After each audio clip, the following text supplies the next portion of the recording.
What's happening, everybody?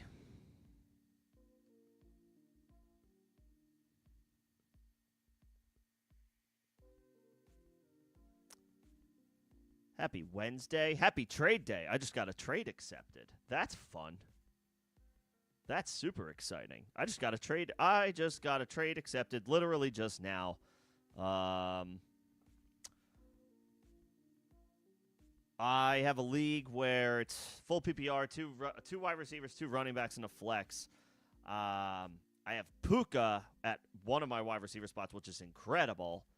But he has not. I will now not have him for 2 weeks in a row. I had Tyreek Hill. He's out for the season. I also had Ricky Pearsall. He's been out of the lineup. I went running back heavy. I have Genty, like in the draft, I went running back heavy. I have Genty. I have Jordan Mason. I have Bill. I have DeAndre Swift. I have somebody else. Pacheco, kind of meh. So anyway, suffice to say, my running back depth is. Oh, and I picked and Rico Dowdle. I have Rico as well, so I have a good running back stash. But my wide receivers have been like hurt pretty hard. So I offered Swift in full PPR for a Dunze, and it just got accepted straight up 1-for-1. Swift is on a heater, and he's got two more good matchups. So I get if somebody's like, "Why would you trade DeAndre Swift?" But I don't know. There's something about DeAndre Swift where he's never fully put it together for a season, so I feel like this is a sell high window and a buy low opportunity for a Dunze, who I still like. Yeah, I feel pretty good about that. This is also like not one of my more serious leagues. This is like one of those lower tier leagues, one of my 7 or 8 leagues that I play in. This is probably like the 6th or 7th most important. All due respect to the folks in that league. Yeah, Swift for a Dunze. I'm not mad about that at all. What's going on, everybody? Thank you for allowing me to soapbox about a trade I just completed that none of you care about. But maybe you do. Maybe you do. I care about your fantasy teams, so maybe you guys care about mine. That would be cool. Anyway, happy Wednesday. I got another weird travel week ahead of me this week, but then after that, I'm done. I have a wedding to attend to this weekend, so I am streaming today, not tomorrow, because I will be flying across the country to this wedding, which I'm super excited to go to, but I did just get back from Italy, and I'm a little tired. Nevertheless, I wanted to make sure I was available for you guys as much as possible. I do intend to make myself available this weekend as well at some point for you guys, so just stay tuned there. I may have to be a little bit fluid, so streamed yesterday, talked waiver wire, wanted to make sure I got another day with you guys this week, and then it's smooth sailing, cruise control for the rest of the season. You got me for the stretch run. No more, no more schedule interruptions after this. So open-ended today, AMA. I'll quickly go over the practice reports that we have from teams today. Is the first day of practice for most teams. So that will start to shed light on availability for this week for anybody who is on the injury report, but obviously nothing is certainly finalized yet. Certain things have to be taken with a grain of salt. And then I will get to your questions.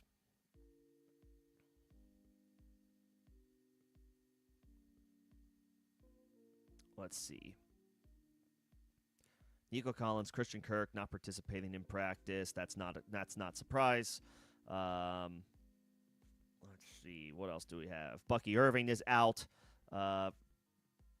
before the Bucs bye week 9, as is Chris Godwin. Neither of those two will play this week. Hassan Haskins is out for Thursday Night Football, so Kamani Vidal will get all the opportunities that he can handle on a short week. And I guess Nyheim Hines may mix in a little bit. Aaron Jones is questionable for that game as well. His 21-day practice window was opened. He had been on injured reserve with a hamstring injury dating all the way back, I think, to week 1 or week 2, technically. He could make his return Thursday night. We will see. I would expect Jordan Mason to handle the bulk of opportunities for one more week, while Aaron Jones kind of eases or works his way back into the lineup off of IR. Jaden Daniels is officially out for week 8. Marcus Mariota will start. I do not like any part of the Washington offense this week. I do like the Chiefs' defense on Monday night. Darren Waller's placed on injured reserve with a pec injury. He will miss at least 4 games. A bad season continues to get worse for Miami. I guess Jalen Waddle could see a few extra targets. Dolphins got to figure out how to sustain a drive or two first. Tyrod Taylor considered day-to-day, so just when we thought it was looking like the Jets would go to Tyrod Taylor, the Justin Fields situation appears to just be a complete disaster on all the way around. The owner, Woody Johnson, was basically talking smack about Justin Fields. Fields responded saying he doesn't, not talking smack, but just basically blamed Fields for the situation the team is in. Basically said, I'm paraphrasing, that no coach would be able to work with the quarterback play like the ones that they are getting right now, is what he was alluding to. Fields, responded by saying he doesn't really have a relationship with the owner, so clearly everything is like sunshine and rainbows in East Rutherford. But Tyrod Taylor is now day-to-day with the knee injury. Breece Hall is day-to-day. Garrett Wilson is day-to-day. I think Breece Hall was limited today in practice. Garrett Wilson is not participating in practice. No surprise there. He was expected to miss at least a couple of weeks after the London game. Not a good situation all the way around for the New York Jets. Lamar Jackson returned to practice on Wednesday, so he could be tracking to make his return.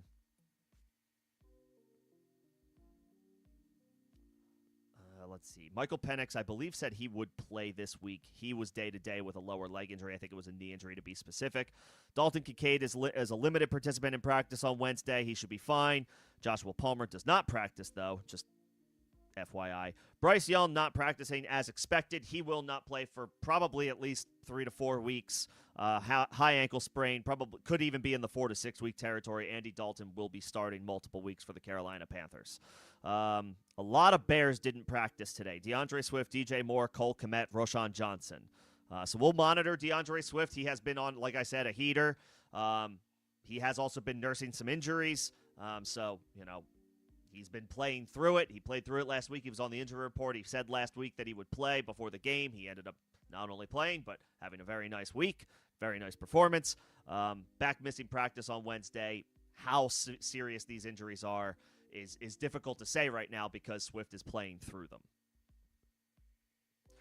Josh Downs limited in practice on Wednesday. He missed last week while in concussion protocol, so the limited practice on Wednesday does put him on track to clear concussion protocol this week and return for the Colts Week 7 against the Tennessee Titans. Brock Purdy will be limited, TBD. He's been missing a ton of time. Ricky Pearsall not practicing Wednesday. I got to imagine we're already looking at a third missed absence or third missed game for Pearsall at this point. He'll need at least a limited practice on Thursday or Friday to have a chance. And Friday is probably more likely for Pearsall. We will see. Calvin Ridley not practicing on Wednesday, tracking toward missing his second straight game. The Titans' offense is a mess. They've scored 7 touchdowns on the season. That is 1 touchdown a week. That is bad. Calvin Ridley has not really been a fantasy factor, but he does, in theory, make a bad offense at least a little bit better. Without him, they stay not good. The Colts are probably the top streaming option for defense. Not streaming, just defense in general on the week. They are probably top dog on the week. If you have the Colts, great. If they happen to still be sitting out there, get them now. If you got them on waivers, congratulations. That is probably going to be the best defensive play that you can make this week, is Indianapolis against the Titans. Yeah, Penix expects to play. Chris Olave is not practicing on Wednesday, but is expected to play Week 8, according to the Saints' Nick Underhill. Christian Watson plans to play this week, so he will be making his return after suffering a torn ACL toward the end of last season. Watson joins a Packers wide receiver core that could use some help. I mean, they're doing just fine. They're 4-1, but they don't have Jaden Reed. They could use the reinforcements. Matthew Golden is a rookie. Romeo Doubs, Dontavian Wicks, solid players. Did Dontavian Wicks pick up an injury this past week? Or am I thinking of the wrong player? He did. He's dealing with a calf injury. That's right. So, yeah, some needed reinforcements for the Packers in the wide receiver department if Christian Watson is able to go. He's worth a shot. He's worth a look in deeper leagues. You probably can't find a way to get him onto your roster in a 10-team league and certainly not an 8-team league. But Christian Watson, it's not inconceivable that if you need the wide receiver help or if you got injuries, bye weeks, whatever have you, like Christian Watson is officially worth it on the watch list. Tough matchup this week against the Pittsburgh Steelers, but it is a primetime game where Aaron Rodgers plays his old team, the Green Bay Packers, where he played for like 18 years for the first time. I mean, it might be like throw the stats, throw the numbers out the window for something like this. This is legacy versus, this is like, legacy versus team legacy, individual, like of Rodgers versus the Packers. Love against his, I guess Rodgers was his, not mentor maybe, but he was an understudy for Rodgers. There's a lot of, there's a lot more into a game like this than just like looking at the raw numbers. So there could be some fireworks in that game. Watson could be worth a dart throw if you need some upside.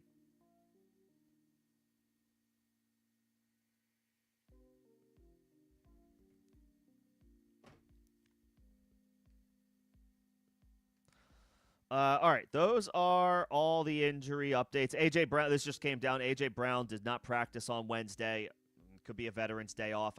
It is listed as a hamstring injury. It's been a weird year for A.J. Brown, but he reminded everybody that he's still awesome this past weekend. So, one to monitor. We'll keep an eye on it.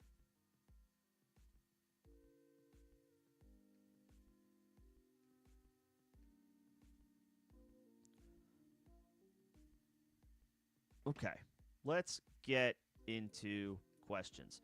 First, actually, I didn't put a poll up today, but I have an idea for one now. Because if you caught me right at the top of the show, I was talking about a trade I just made, and now I want your guys' input on who you would rather have.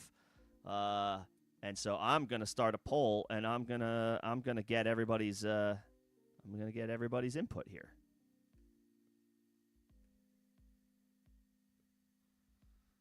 All right.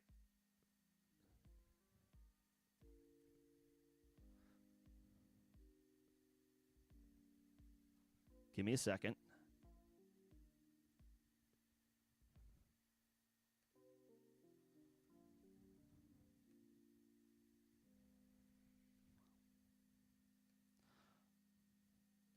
All right.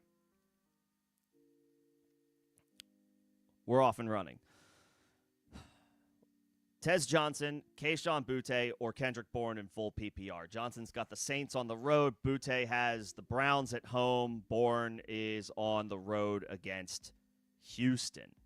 That's a tough matchup for Kendrick Bourne against Houston. That's not a great matchup for Boutte against Cleveland. He may see Denzel Ward. I guess I would say Tez Johnson. He's going to play the Saints. That's a favorable matchup. I think I say Tez. I like these guys. They're all good stashes, but Bourne and Boutte have notably tougher matchups this week. Tez Johnson gets a favorable matchup against New Orleans. And again, he's got a huge, wide-open opportunity ahead of him. No Mike Evans, no Chris Godwin. For what it's worth, Bucky Irving's not in there. Like, they're going to be looking for somebody to step up. Tez Johnson feels like he's a candidate to do that in a good matchup. Tez over Boutte, over Bourne. And then Gadsden or Fannin and the Bucs defense or the Falcons defense. I'll take Atlanta. I think they're my second favorite play, or they're at least a top 3 play. They're playing Tua at home. I talked about this yesterday, if you happen to catch the stream. The Falcons are one of the best defensive plays on the slate.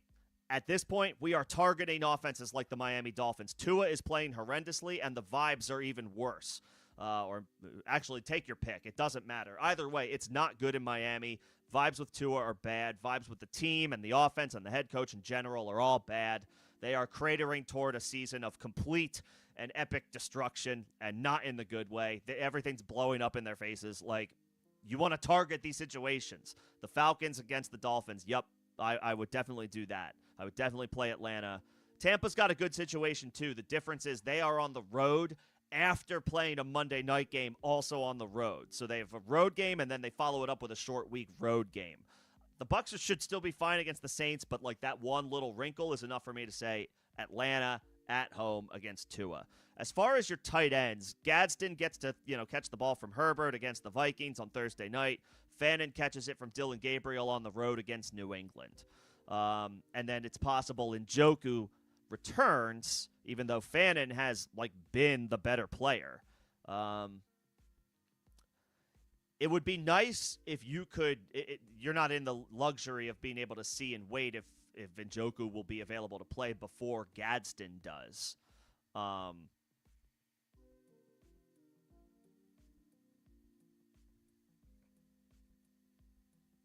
So I guess I would say Gadsden. I mean, it's risk tolerance, right? It's two things. It's risk tolerance. Like, do you want to swing for the upside of Gadsden, or do you want to play it safe with Fannin, who is probably the safer play, but is riskier if Njoku comes back to the lineup? So I guess I'll say Gadsden is your upside play, and it's like a kind of risk it for the biscuit play, and Fannin is a little bit more of like a safer play with upside if Njoku continues to sit, or a little bit of downside if Njoku returns to the lineup.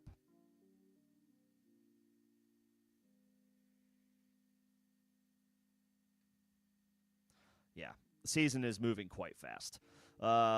Bucky hurt, Charbonnet on bye, so you have to start one of Pollard, Woody Marks, or Brashard Smith in full PPR. Pollard is on the road against the Colts. Tajay Spears is taking opportunities from him, and the Titans' defense stinks. Or Titans' offense, excuse me, stinks. Their defense is decent. Their offense is not. Woody Marks at home against San Francisco. Brashard Smith in a gross committee with Pacheco and Kareem Hunt on Monday Night Football.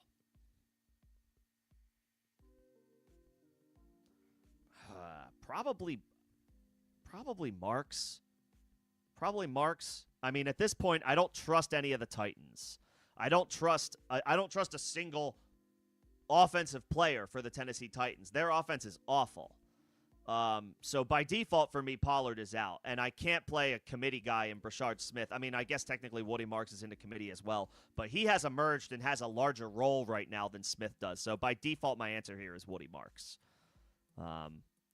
And it's a home game. You know, the 49ers defense isn't what it was coming into the year. No Nick Bosa, no Fred Warner. I'll take Woody Marks. Evan Ingram, Kyle Pitts, or you could pick up Hawkinson. Pitts plays the Dolphins at home. He just had a pretty good game. I might just ride the gravy train with Pitts. I can't believe I just said those words together in a sentence. Is Kyle Pitts the gravy train these days? Are things coming together for Kyle Pitts? I mean, I know Hawkinson had the touchdown wiped off the board. You can debate all day long whether it was a catch or not. But it was, had it counted, obviously, we'd be looking at Hawkinson in a much more positive light than we actually are. You know, now he goes on the road, short week against the Chargers. Not a spectacular matchup by the numbers. He does have 6 catches in back-to-back games, Hawkinson does.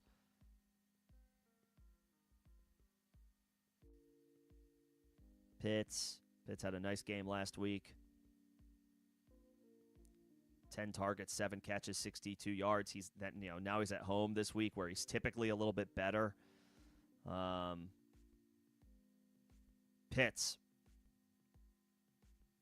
I would say Pitts. Certainly over Hawkinson. Engram, yeah, and Engram too. Engram hasn't quite done anything this year, even though he's in a good situation, and it's a good matchup. I'll take Pitts. He's also in a good matchup. And I think he's been better. He's been better than Engram, and at least recently he's been better. He's been a little better than Hawkinson. I'll take Pitts.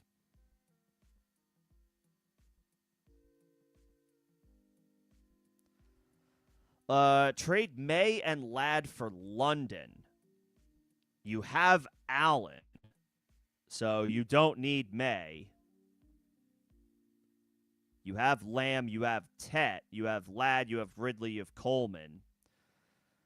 Javonte, Mason, Jones, Benson. I mean, I would rather you try to make a trade for a running back. I would rather, Javonte's been awesome. That, to his credit. He has been great. But Mason and Jones might devolve back into a committee, and that might be a tough call week to week. Benson is still going to miss another couple weeks while on IR. Tootin and Chubb are not factors right now. I mean, you do have Javonte. Mason should be good for this week, but if that devolves back into a committee, it might be that might be a tough spot. I would first of all, if you want to drop Ridley, anybody who wants to drop Calvin Ridley, if you are like, I just don't want to do this anymore, that's fine. I got nothing for you on Calvin Ridley. You can drop him if you want.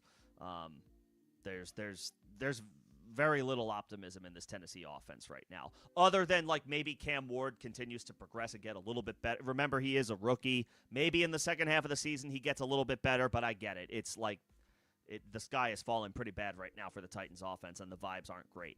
I don't hate. I definitely encourage you to trade May since you have Allen in a one quarterback league. You don't need Drake May. Allen is past his bye. Like, I'm totally on board with trading May, and you should get a really good piece for Drake May. I would say, can you get a running back? Like, can you get a running back instead? And then you'd have Lamb and Tet as your two wide receivers, and you'd have a better, deeper collection of running backs. I'd be a little bit more interested in that.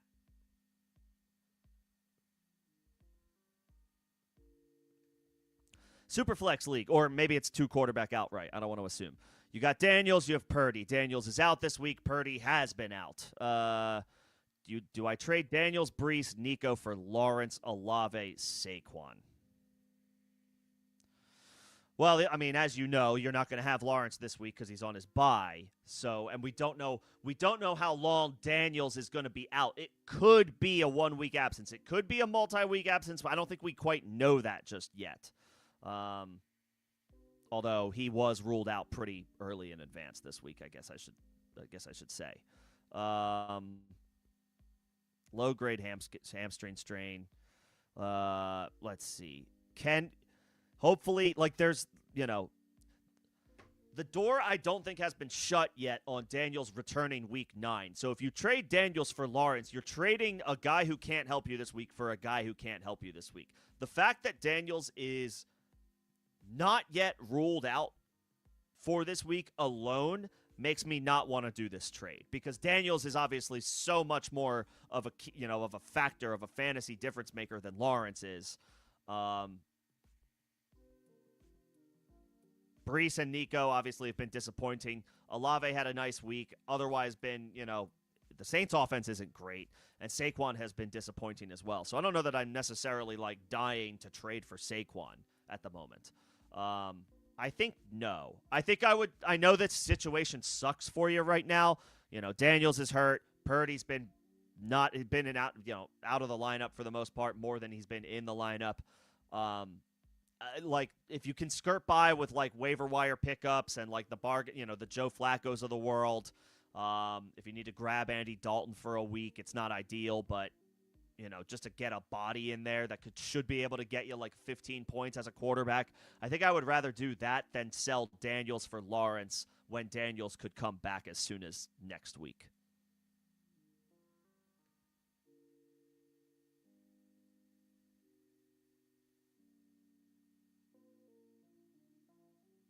Yeah. Daniels is out. Yeah, Daniels is out this week. Lawrence is on his bye week, so he's not helping. He doesn't help you this week either. Daniels could come back next week, which is why I'm wanting to hang on to him.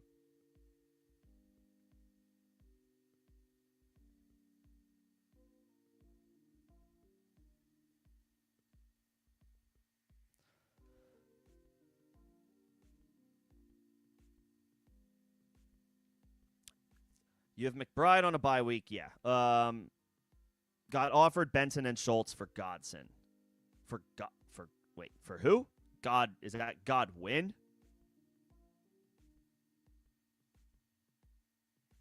Godson? Who is Godson? Let me know who that is.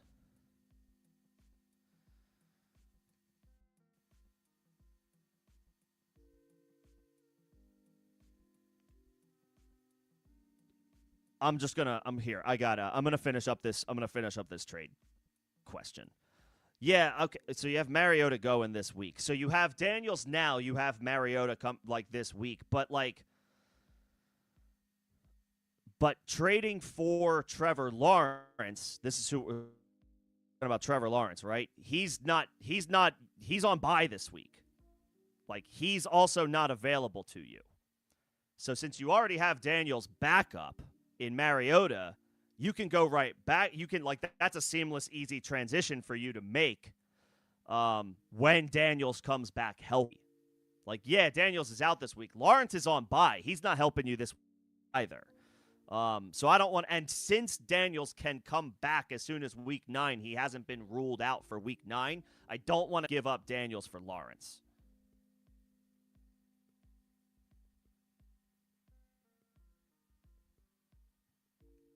You feel me? What's going on, Greg? Good to see you. And okay, this is Gadsden. So just no, I'm not. Well, got offered Benson and Schultz for Gadsden. Actually, so you'd be getting the running back. You'd be getting a stash running back for free. You get to trade essentially because it's a Gadsden for Schultz swap and it's a throw in of Benson, so you get to like add to your running back depth and like for a pretty low cost. And hope he comes back in a couple of weeks and is able to contribute, like as a starter, as a 1A starter with no James Conner for the rest of the year. Yeah, actually, I'm okay with that. And you would have to drop Hollywood. That's fine. Rashee Rice is back. Xavier Worthy is healthy. Travis Kelce is still out there doing some semblance of what he used to be able to do at a high level. I don't mean to sound that as a slight, but Travis Kelce isn't what he used to be. But he is still out there. Yeah, Hollywood is droppable. Both Schultz and Gadsden are fill-ins for you anyway, so you're swapping a fill-in for a fill-in to pick up a running back that you can stash for a couple of weeks on injured reserve, assuming you have an IR spot. Hopefully you have an IR spot where you can put him.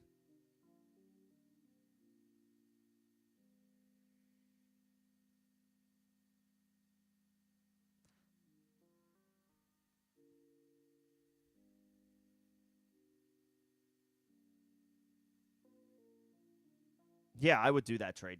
Because, like, Schultz, you can just drop Schultz after next week anyway when McBride is back and just go right back into your lineup. Yes, I would do that trade. I would do that deal. Let's see. 10-team redraft, full PPR, 2 flex. Pondering trades to upgrade running back 2. But you're 5-2, so on one hand, do you, like, not, if it ain't broke, Achane is a stud. Brown is getting it done, not as at a high level as we hoped, but at least he's a viable, healthy option. Dobbins, Swift, Rashad White. So some decent options at running back, although White's time might be coming to an end with Bucky coming back by week 10 in all likelihood. But whatever. You can fire up White for one more week this week. CD, Rice. Wilson's banged up right now. And the vibes are bad. Pearsall, Tez, Taylor, Aronde. I would say you can drop Taylor. You already have Garrett Wilson. I don't want any more Jets.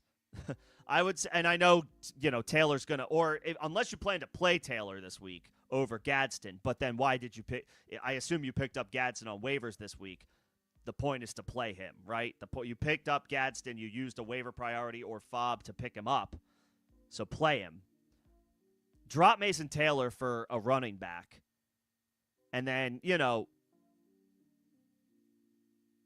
have Baker and Dart. It's not like those are two good options, but it's not like you have like a clear-cut like Josh Allen to say like trade one of those two. I don't mind you hanging on to those two guys. I think you're fine for now, to be honest. Like you've got 2 stud wide receivers in CD and Rashee Rice, so you're not trading them. Wilson and Pearsall don't really have any value right now, and I don't want to be trading away from your running back room. I would say drop Taylor for a wide receiver actually, and stay put. For now, we can always revisit this on a case by case, week by week basis. But you're 5-2, you're in good shape. It's a good team, good pieces, 2 stud wideouts in CD and Rice, anchor in Achane. I think you're okay for now. I think you're okay for now. But you can drop Mason Taylor for any wide receiver or whoever your favorite running back or wide receiver is on the wire. You can drop Taylor for that player. Rojo, what's going on, my friend? I am sorry that this has been a little bit of a struggle of a season for you. You have Caleb. You were offered Kyler, Tua, Shuck, who is probably not anything. Tua is also probably not anything. A 26 first and a 27 second.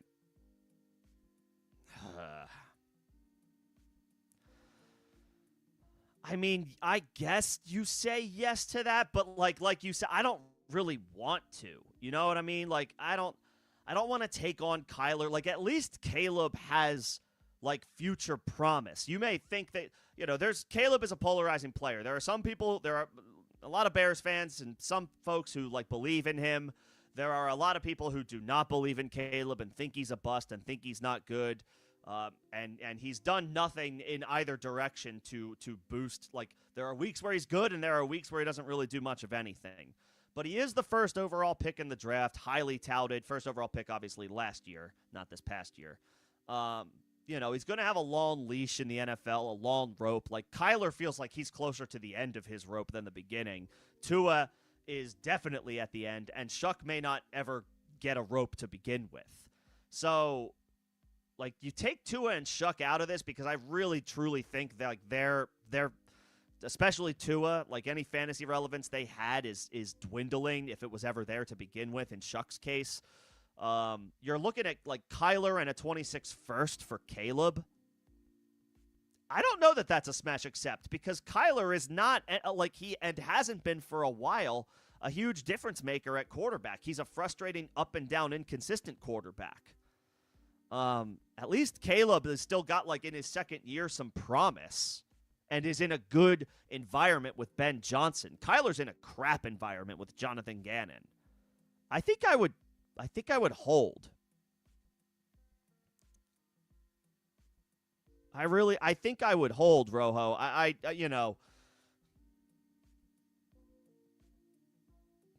he's still only 23 years old. Like he's got a decade left in theory of potential high-end talent or high-end production. Kyler, I mean, is Kyler a couple of years away from like not being a starter anymore? Or less? I don't think that there is a realm of possibility where Kyler is like not a team starting quarterback. What's his contract again? In like say 2027. He signed a 5-year deal. When did this kick in? Oh my God. This kicked in like 2 years ago. So he's got this year, next year, and the year after that where he's making a ton of money. But like he could get traded. Like it. I'm not yes, he's getting paid a ton of money. I'm not confident Kyler like is a starter for like 3 more seasons. I'm not. I think I would keep Caleb. Caleb is going to be a starter for at least 3 more seasons. I don't know if Kyler is.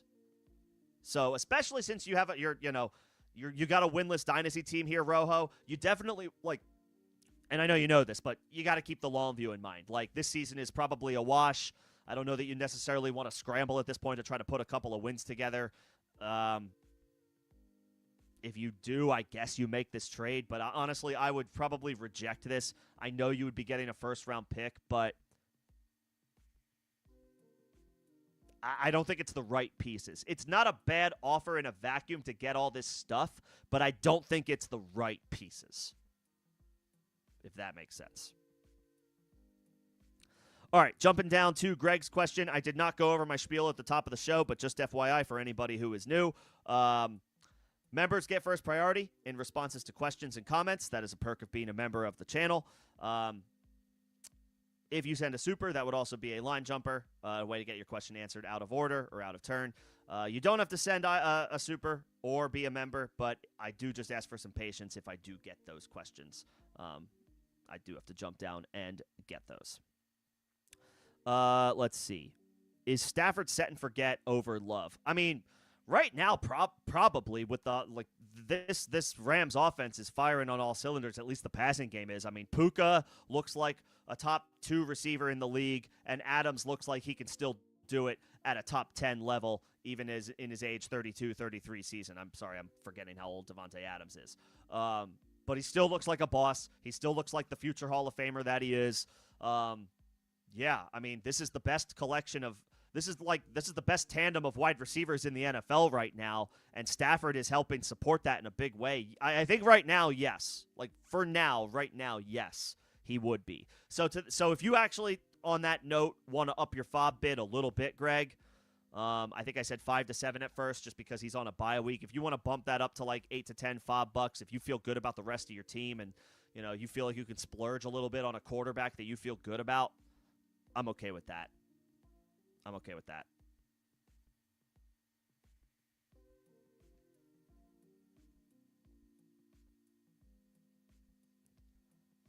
Oh, man, I'm just looking at the poll. You guys, I'm going to take it. That means you guys like the trade for me. I'm going to take it. That means you guys I acquired a Dunze for Swift. I will, I think the consensus is on my side. That's nice to see. Glad that we're all on the same page. My thoughts on Christian Watson and Kyle Monangai moving forward. Watson's got a good opportunity ahead of him, right? Jaden Reed is on injured reserve. For how much longer? Wasn't he going to miss like most of the season? Okay, around week 10 or week 11. So he could be returning in a couple of weeks. But week 8, week 9, week 10, Christian Watson has a little short week, like a short-term kind of runway here to take off a little bit and seize an opportunity. So he's certainly worth putting on the watch list. And in deeper leagues, if you have room and if you could use some wide receiver depth and you're looking for somebody to roll the dice on, I'm fine with Christian Watson.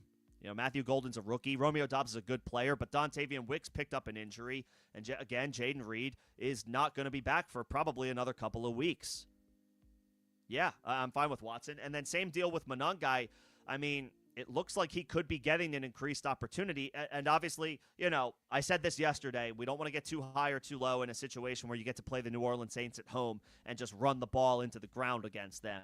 But Monangai looked good. He's got another opportunity this week. It's a favorable matchup by the numbers against Baltimore. It is a road game, and the Ravens are coming off their bye week. So I'm not starting Monangai this week as still his team's RB2. But he looks like he's carving out a role. He's ahead of Roschon Johnson for sure on the depth chart. Both are at least worthy of the watch list, if not just outright, finding a way to get them on your team.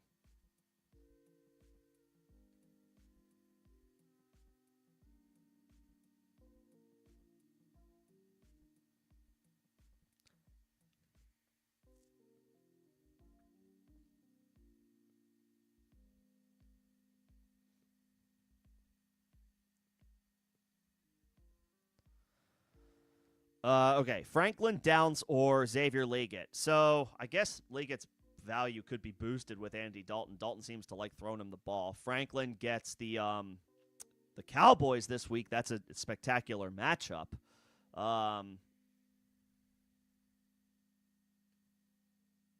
Downs is returning from a concussion and faces the Tennessee Titans. And I don't know that he still doesn't really play in two wide receiver sets. Michael Pittman and Alec Pierce are the guys that are consistently running ahead of Josh Downs in the offense. I like Josh Downs, but he's only out there at 3 receiver sets. That makes it a little tougher to trust him week to week. I'll take Troy Franklin in the Dallas Cowboys. That's the gift that keeps on giving this year for opposing offenses. I want to fire up players against defenses like Dallas. Their defense isn't good, but their offense is good. So the Cowboys are in a ton of shootouts this year.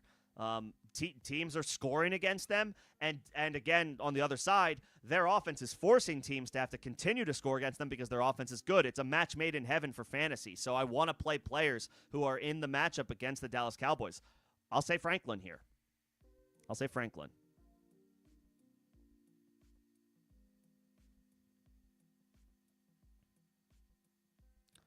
And then Wan'Dale, Hollywood, or Pollard. Wan'Dale. The Giants get the Eagles.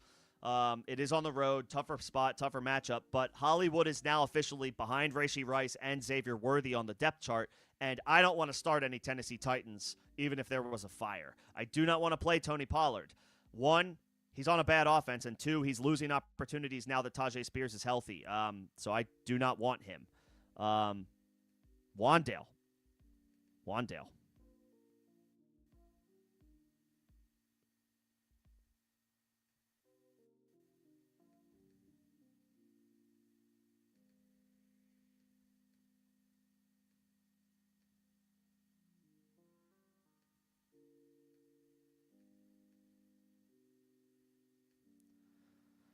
Hall or is that Jennings?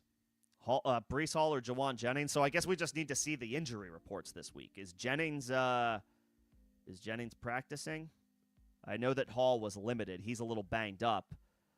It is a good matchup against the Cincinnati Bengals, but the Jets' offense is terrible right now.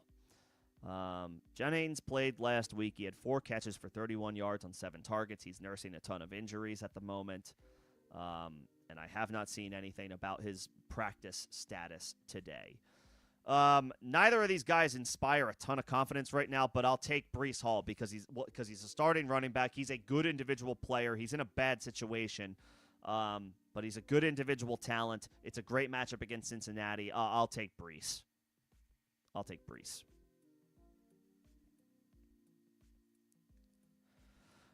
Yes, and the Rams are off this week. If you still have the Rams, I don't know if anybody has the Rams and caught me yesterday.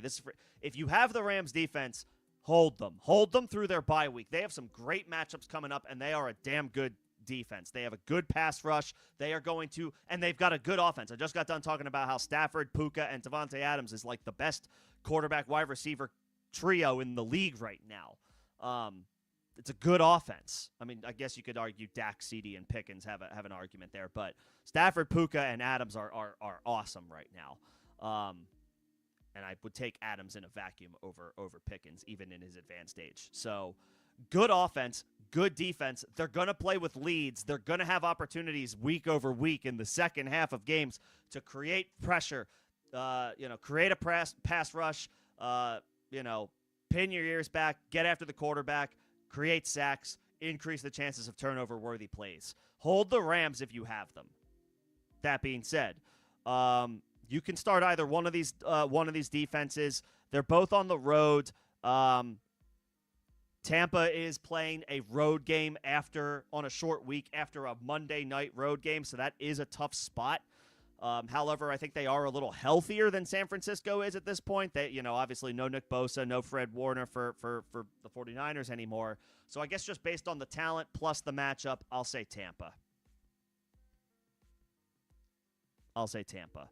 But get the Rams back if you drop them. Hold them if you haven't dropped them. That's for everybody. That's for everyone. And if you didn't have the Rams and they got dropped, go find a way to put them on your roster if you're in good shape. If you don't really need that wide receiver 6 on your roster, drop him and pick up the Rams. Set yourself up for the second half. They've got some really good matchups coming up. That's for everybody. Go check your waivers right now and see if the LA Rams are available or if they got dropped. Put in $1 of FOB to put them on your team. I know they're on bye this week, but they get the New Orleans Saints at home starting week 9, and it's another good stretch of games after that, and it's a good situation. Good offense, good pass rush. Go get them.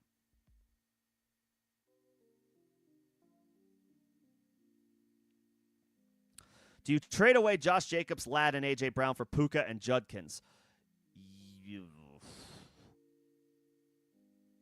I mean, if you can acquire Puka, I know A.J. Brown just popped and Josh Jacobs has been good, but Judkins looks great. If you can, obviously, as you know, Puka's on bye this week, so you're not going to have him.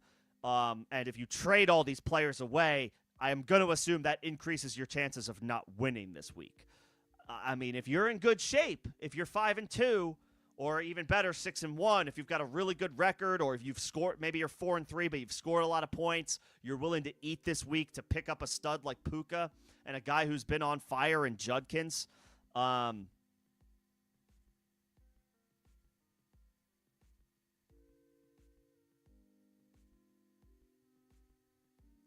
I mean, I would see if I can make it an even 3-for-3 and maybe get one depth piece.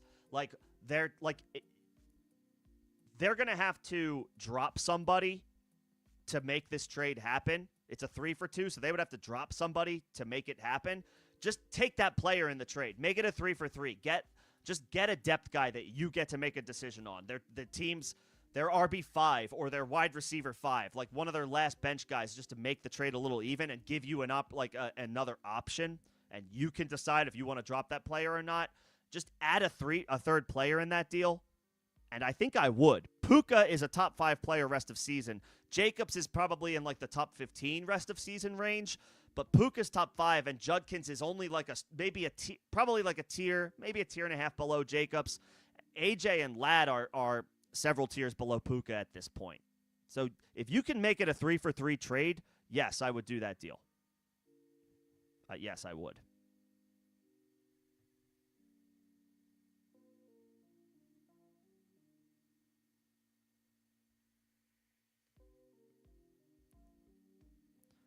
All right, I'm ending the poll. The winner is, it's not quite unanimous, but it is a resounding yes in favor of Rome Odunze. Thank you guys for justifying that. I feel like I made a good trade today.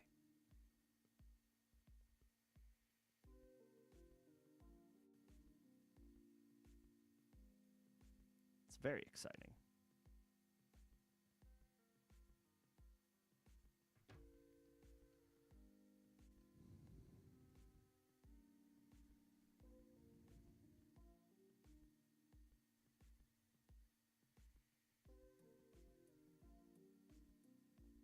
Okay, let's keep it moving. Let's see. What's up, Theo? Do you drop Lutz for someone like Myers? I mean, I'm trying to think. Like, is Badgley available for the Colts? Great offense against Tennessee. Like, is Jake Moody available for the Bears? You know, Bears' offense is decent, but they're on the road against the Ravens. That could be a situation where they can move the ball, but they stall out a couple times, and Moody kicks a field goal or two. Like,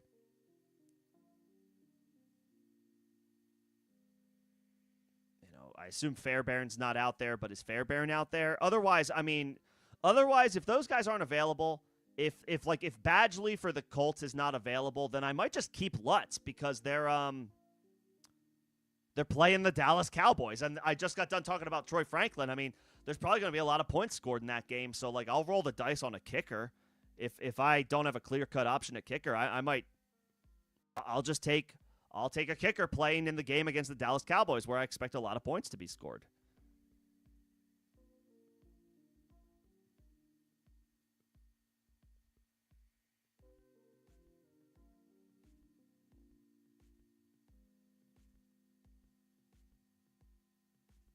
Yeah.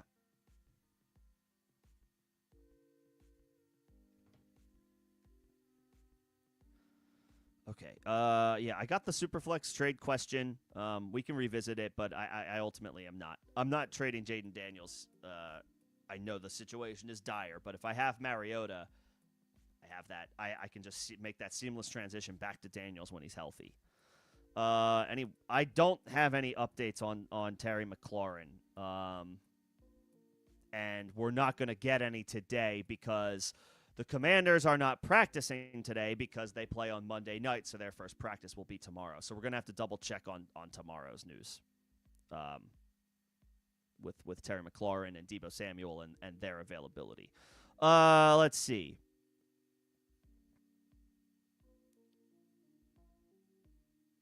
Well, you're not, how to handle the Aaron Jones situation tomorrow? Well, you're not playing him.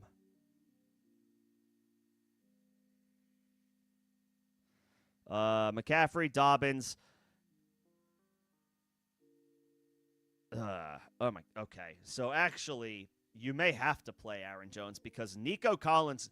I would expect both Garrett Wilson and Nico Collins to miss this week because Nico Collins picked up a concussion on Monday night, which means he has to clear concussion protocol on a short week. It's already a big enough challenge, or it is an intentionally and thankfully, for the sake of the player's health and safety, it is not easy to clear concussion protocol the week after suffering a concussion.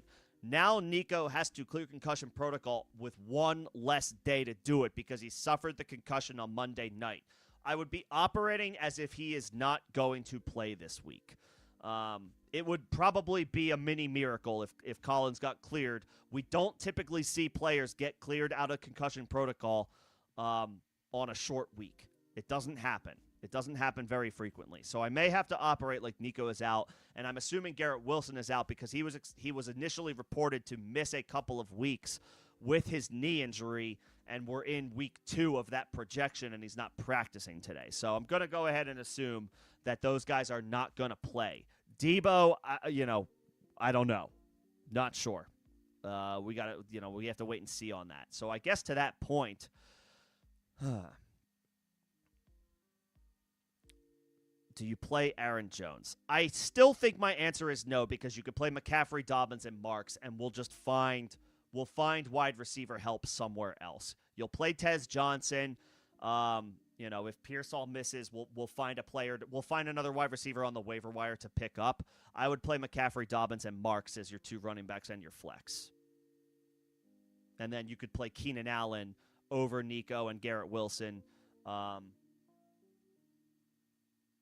we'll find, and you could play Tez and Keenan Allen. You could play Tez and Keenan Allen at wide receiver. That's what I would do. McCaffrey, Dobbins, Woody Marks, Keenan Allen, Tez Johnson. Because Nico's probably not going to play, and Garrett Wilson's probably not going to play. That's how I would operate. Let's see. I got those questions. This is a where can you improve? I mean, you have Taylor. You have Jamar Chase. Tucker Kraft is one of the top 5 tight ends to have in fantasy this year.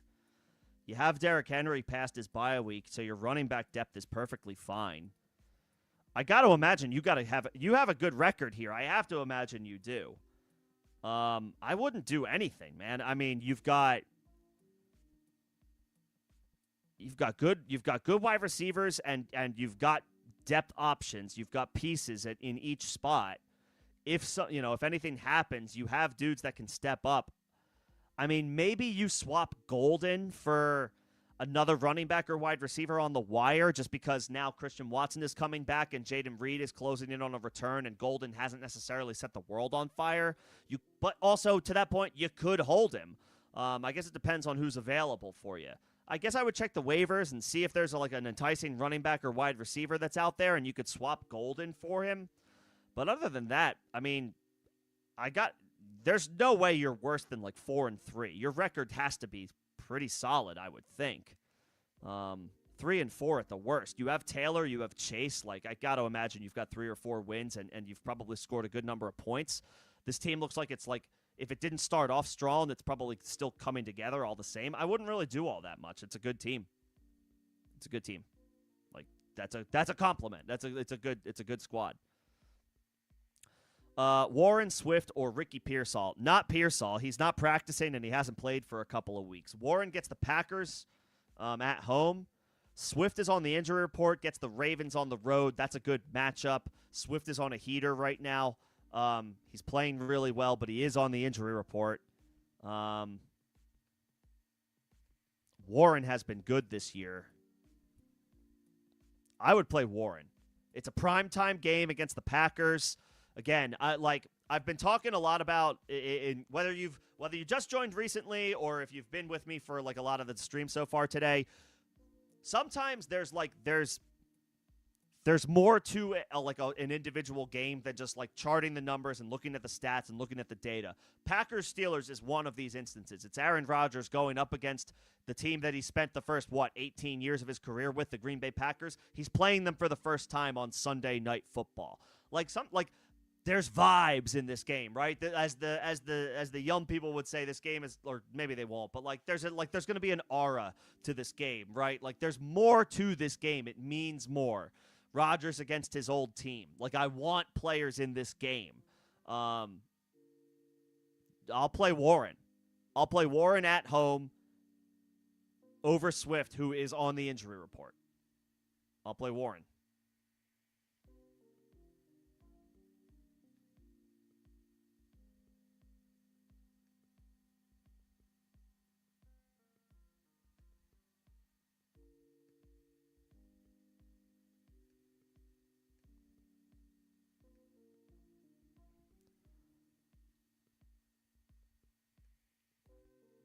And yes, I very much like Rome Odunze as a wide receiver trade target. If you can get, like, I just got him for DeAndre Swift, like, and the consensus, I put up a poll, and most of you, the vast majority of you, agreed with that trade. Like, you would have, so I take that as you would have done that deal as well. So if you have a DeAndre Swift, see if you can get Rome Odunze. Like, buy low on Rome, sell high on Swift, and then you're not doubling down on Bears. Like, I like that.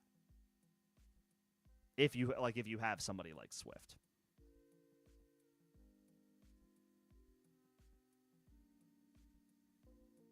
Trying to remember. And you do. You could give that a whirl. Bucks defense. Yeah, Bills are coming off their bye week. And they have struggled against stopping the run. The bye week does help. And that might be a bit of like it tips the scales a little bit. Because remember, not only are the Bills coming off their bye week, but Tampa is playing a road game on a short week following another road game. They played on the road on Monday night. Now they have another short week on the road against a division opponent. Like, that's a tougher spot than it looks on paper. So I would be okay with the Bills over the Bucks for that reason. Like, yes, Buffalo has been leaky against the run, but at least they're rested coming off the bye week. So that should help. Tampa, on the other hand, is playing a road game on a short week following a road game. That's a tough spot. Even against the Saints, it's still a division game. Still a division game. Yes, players get that primetime buff. Give me the players that are playing in primetime. Now we're just going off of feels. We're just going off of vibes. That's what it's all about. I got Greg's questions as a member of the channel. Knicks or May? Yeah, I mean, May has been incredible. Where is that game, Broncos-Cowboys? Is that in Denver? I think it's in Denver. Yeah, it is. I mean, May has been great. And he is at home. It's not a great matchup, though, against the Cleveland Browns. May has been awesome, and I would start May, like, over the likes of Jordan Love, Caleb Williams, yeah,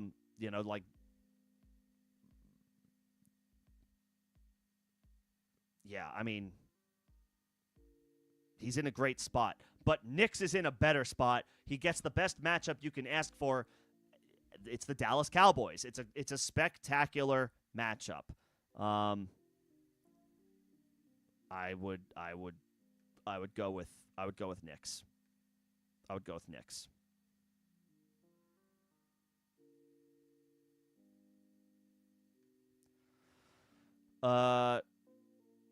Odds the Jets rest Breece Hall. They could, if they truly think that they have a deal on the table, and they should.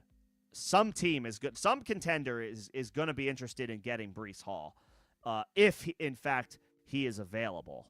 Let's say 20-25%. And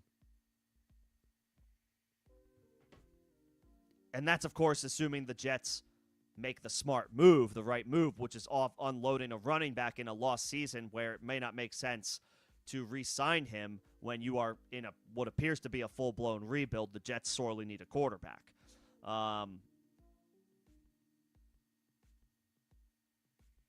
It depends on their philosophy. Do they want to keep Breece Hall? Are they willing to let him walk, and therefore it makes sense for them to trade him? I don't know that I necessarily trust Woody Johnson and the Jets brass to do the right thing. Those have been few and far between for them. 20-ish% maybe. It would probably be the right thing to do. It would probably be the right thing to do.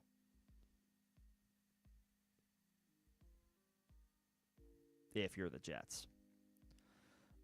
General strategy question. So, yeah,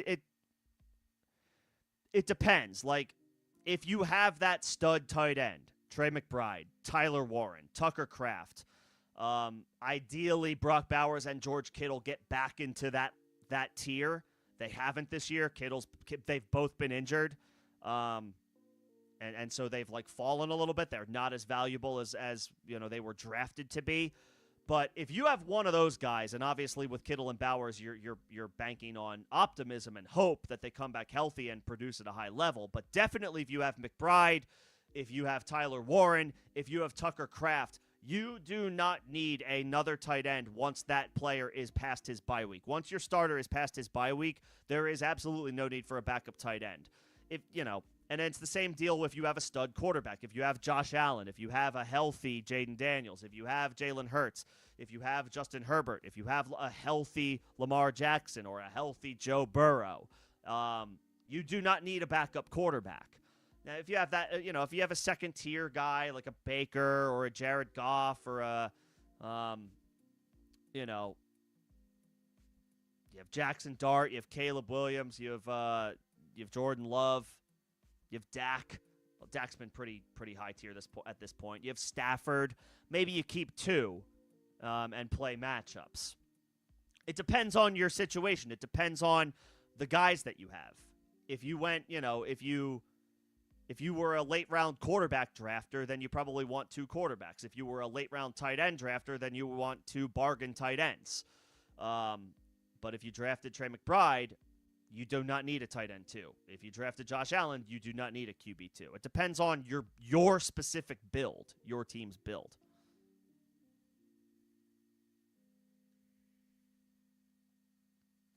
Rank these players in PPR. The Titans wide receivers: Pierce, Butte, Mims, and Reynolds. Not the Titans. They unfortunately, I like Ayamanor. But that offense is just so bad. It's so bad.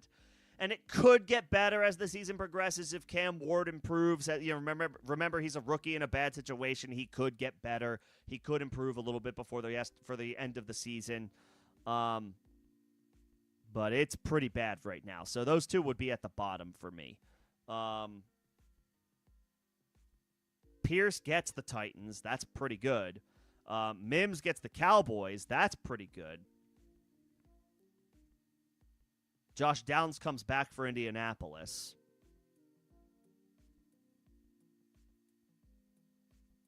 In all likelihood. Butte's at home against the Cleveland Browns.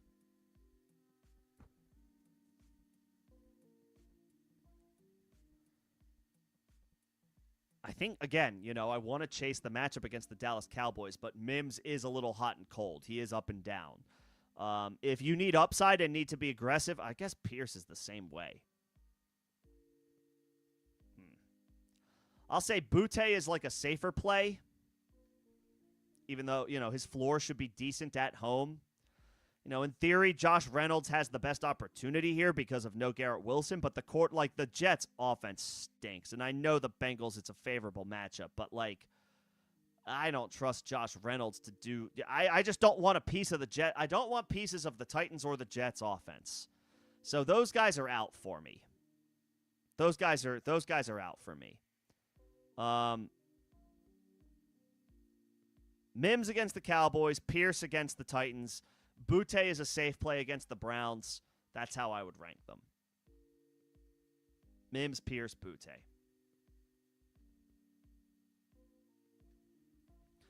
Trade offer. Standard scoring. You trade Rachaad White and Kelsey, and you get who's Water? Is that Walker? Let me know who that is. And you get A.J. Brown. You have Tyler Warren, so you don't need Kelsey. You're selling Rachaad White in a standard scoring situation when Bucky Irving is 2 weeks away from coming back, and one of those weeks is a bye week anyway, and you get A.J. Brown. Yes, I would do that trade. I would absolutely do that trade. McLaurin's been unreliable for you. Pearsall's been unreliable for you. Adams is a stud. You could be giving A.J. Brown potentially at a time where maybe the Eagles' offense is turning things around a little bit. Maybe. Hopefully. We don't know that for sure.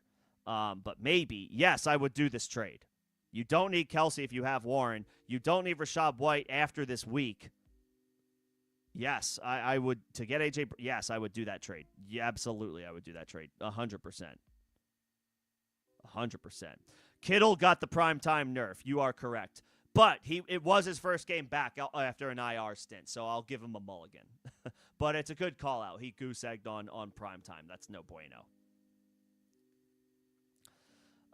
Full PPR. Would I rather have Brashard Smith or Spears? God, I just got done talking about how much I do not want Titans players. I guess Brashard Smith, even though I do like Tajay Spears. I like Spears' talent. I like his ability to catch the ball. If there's anybody on that offense that can give them a spark and make a play or two here and there, it is Tajay Spears. But it's a horrendous offense. Spears has been unreliable from a health perspective for much of his career up to this point. And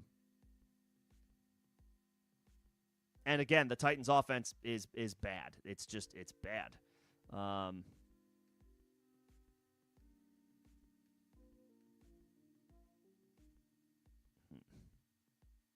Brashard Smith. I'd rather have Brashard Smith.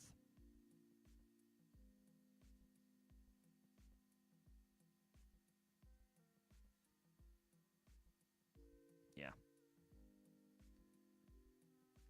And I like Spears. But I'd rather have Brashard Smith. What's going on? Hope all is well, Sergeant. Full PPR, start 2, Mims, Olave, Quentin, Metcalf. I mean, Quentin Johnston's, he's about must-start territory at this point, isn't he? What did he do this past week? Didn't he? I'm pretty sure he scored.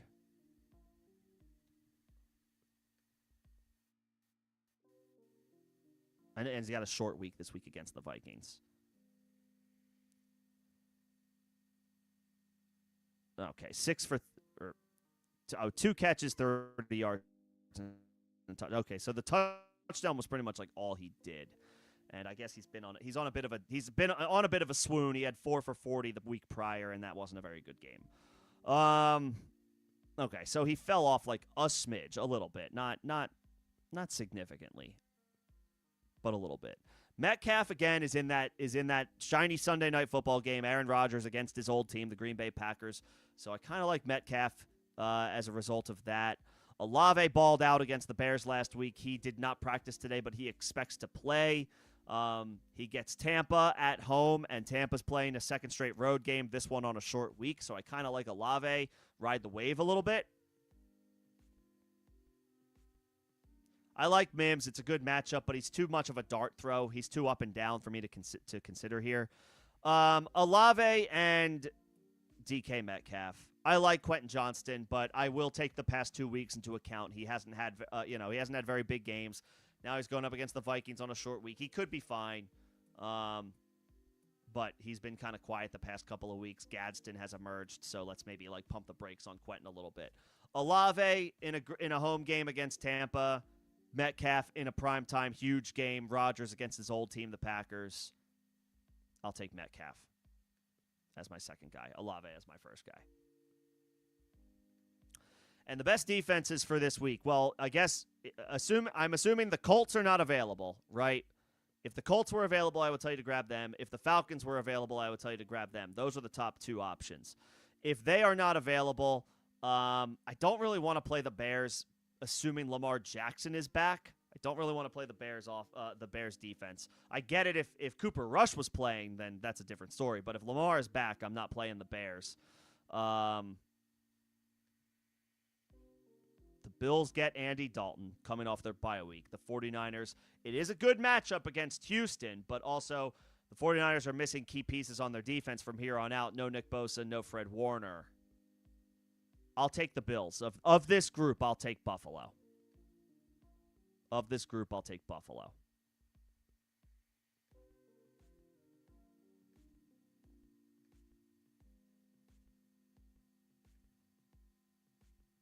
They're coming off their bye week. They haven't been very good at stopping the run, but they are coming off their bye week. Against Andy Dalton, they should be fine.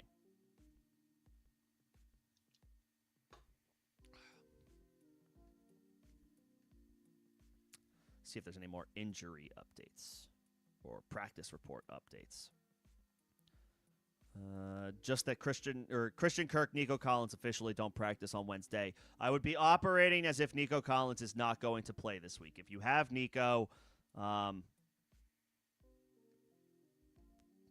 would expect he misses. I would expect he misses.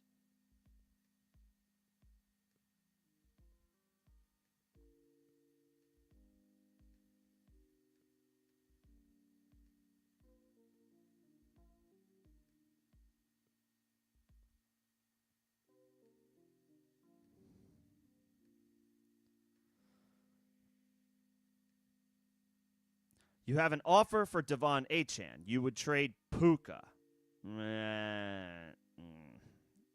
You have CeeDee. You have Metcalf. You have Johnston. You have Dobbins, Bill. Okay, so running backs are thin. I just don't want to trade Puka. Like Achane, it like, I would rather you trade somebody like DK Metcalf for like an RB2. I just don't want to. Yes, Achane is great, but he is also, I would say Puka's top 5, Achane's maybe in like the top 15 range, top 12 to 15 range rest of season. So I'd rather have Puka in a vacuum, and also Puka's just in a better situation. The Rams are contenders. The Rams are in the playoff race. They have a stable situation. Matthew Stafford is a Hall of Fame quarterback. Sean McVay is a good offensive coach. Like, the Rams are going places this year. The Dolphins are a train wreck. Achane is awesome, and I love his talent, but things are imploding all around him. I don't know that I necessarily want to invest in that. I would keep Puka. I would rather look to, like, you have CeeDee, you have Puka. That makes a guy like Metcalf expendable. Could you get, like, I don't know, like a Jalen Warren or like a Breece Hall? Could you try to trade for, like, a Breece Hall? And, like, you'd be rolling the dice on Breece because his situation stinks, too, with the Jets. But if he gets traded to a better situation, then all of a sudden you'd be sitting pretty. Maybe, like, try with a Jalen Warren, like with Metcalf. I would rather do that. I do not want to trade Puka, who is top 5 rest of season and in a great situation, for Achane, who is awesome in his own right, but is in a much more precarious situation in Miami. I would look to trade DK. Keep CeeDee, keep Puka. PPR start Woody or Tyler Algier. So I do like Tyler Algier in home games when I think the Falcons are going to win the game, and I do think that's going to be the case when, again, they play the Miami Dolphins this week at home. So I like that spot for Algier. I would expect the Falcons to run the ball a lot. They want to run the football anyway as their bread and butter, but also Penix is less than 100%, so they may run even a little bit more. I like Algier.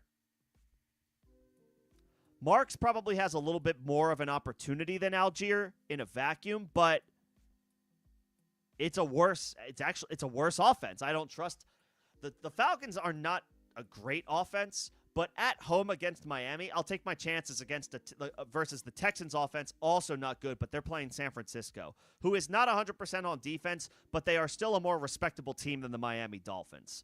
I'll take Algier here. I will take Algier over Woody Marks.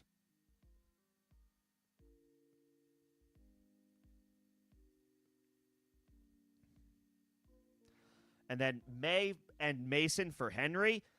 See, yeah, now this I would do. I don't mind rolling the dice on Derrick Henry. Lamar Jackson is coming back healthy. Yes, Henry's older now. I feel like we've been saying Henry's older for like 8 years now, and the fumbling issues have been more significant than in recent seasons. But it's Derrick freaking Henry. He's worth rolling the dice on. The Ravens are now past their bye week, and Lamar Jackson is getting healthy, and they are desperate for wins. And the AFC North is still winnable. Cincinnati is whatever. Cleveland is whatever. Pittsburgh is a solid team. I think there's enough time left, though, for Baltimore to still make this a race. Yes, you have Josh Allen. So as awesome as Drake May is, you don't need Drake May. Allen has passed his bye week. So it's basically going from Jordan Mason to Derrick Henry and throwing in a piece that you don't need. Yes, I would do this trade. Yes, I would do that deal.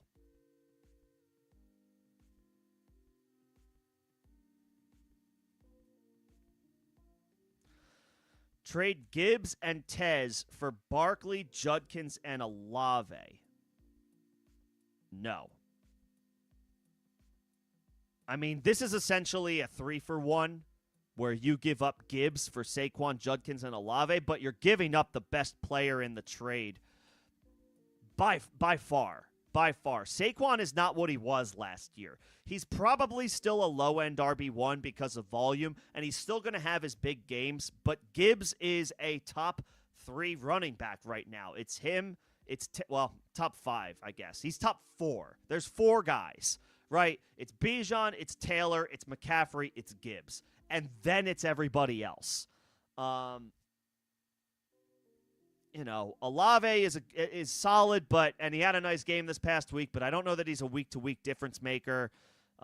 Judkins looks really good. I will say that. You would fill your depth out quite nicely with this trade. I just don't want to give up Gibbs.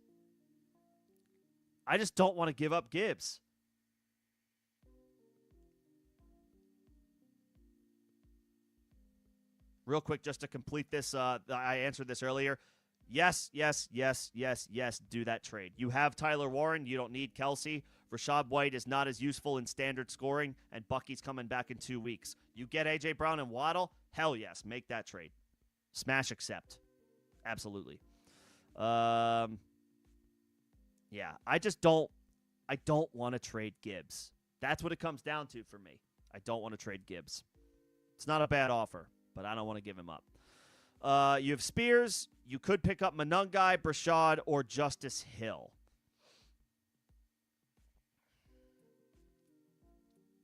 This is slim pickings. I like Spears as an individual player. I hate his situation. Smith is still in a 3-way committee with Kareem Hunt and Isaiah Pacheco. Monungai is... I need to see it happen 2 weeks in a row before I go to him in this spot.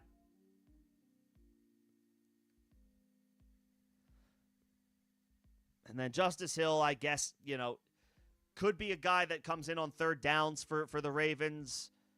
Could be viable in PPR scoring, which it is. I guess I'd roll the dice on Justice Hill. I want to say Spears, but that's how bad the Titans are. I just can't trust the Titans' offense right now. I guess I'd take a dart throw on Justice Hill and hope that you're hoping that the Ravens are trailing, the Bears get an early lead in that game, and they involve Hill a little bit more on passing downs and on third downs. You're hoping for, if you think the Bears can have a lead and or outright win that game against Baltimore, if you believe that, then you may want to start Hill if you think the Ravens may throw him out there in passing situations. If you don't think the Ravens are going to lose to the Bears or have any type of significant deficit at any point, then I guess you could go Spears.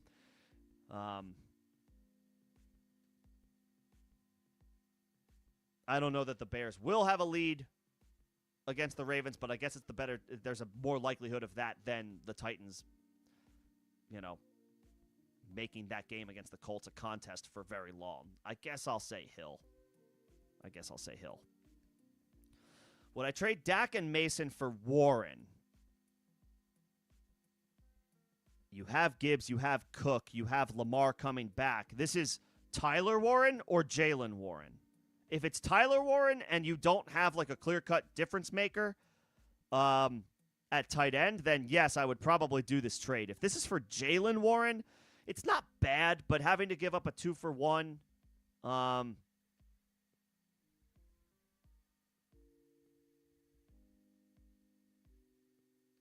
don't feel super bullish about it. If it's Tyler Warren, it is Jalen Warren. Okay.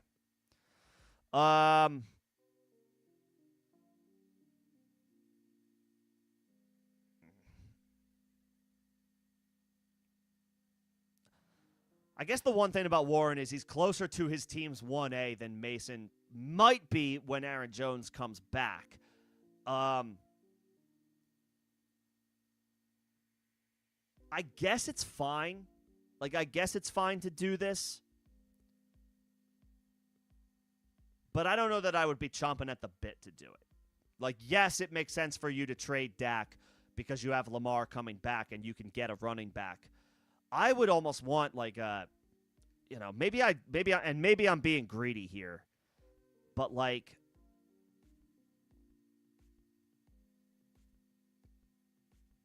could you ask for like a Judkins with this offer, like Dak and Jordan Mason for Judkins?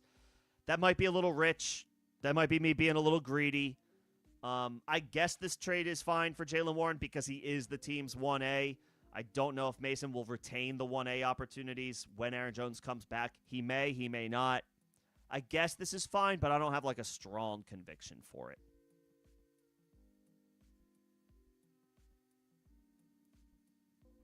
And yes, sir, Puka's a different. Yes, like I'm glad we're on the same wavelength here. Just don't trade Puka. just do not trade Puka.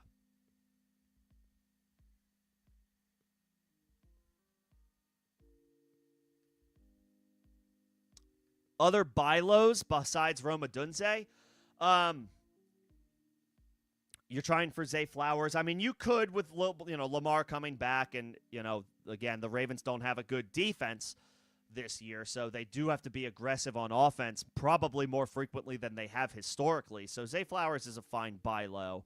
I mean, if you can stomach the bye week and the recent injuries, if somebody has Bucky and is scrambling for wins or points, and they can't go another week without him, you could try that. It's not necessarily a buy low, but it is an opportunity. Like, if your league mate has Bucky and is struggling, you could entertain that. Like, oh, let me take Bucky. I'll give you a player that helps you this week and next week because you're not going to have Bucky for 2 more weeks.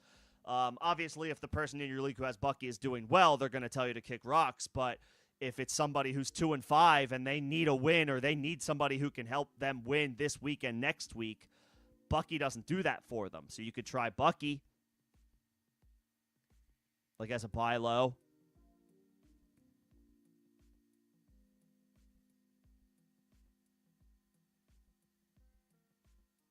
Could be another one. And then, yeah, as a sell high, I think DeAndre Swift is a decent sell high. He's always been a solid player who has never fully put it together. So he's on his heater right now.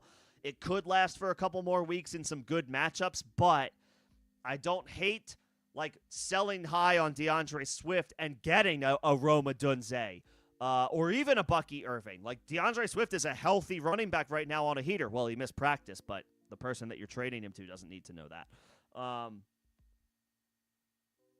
Yeah. Odunze, Zay Flowers is fine. Bucky Irving is fine. Players coming out of their bye week. Khalil Shakir. You mentioned Zay Flowers. Khalil Shakir's another one. Dalton Kincaid if you need a tight end for the Bills. Yeah. Like, guys coming out of their bye week are always decent guys to take a shot on, or on their bye week. If you're in a good spot and you can eat the 1 week hiatus to get him into your lineup rest of the season after this one.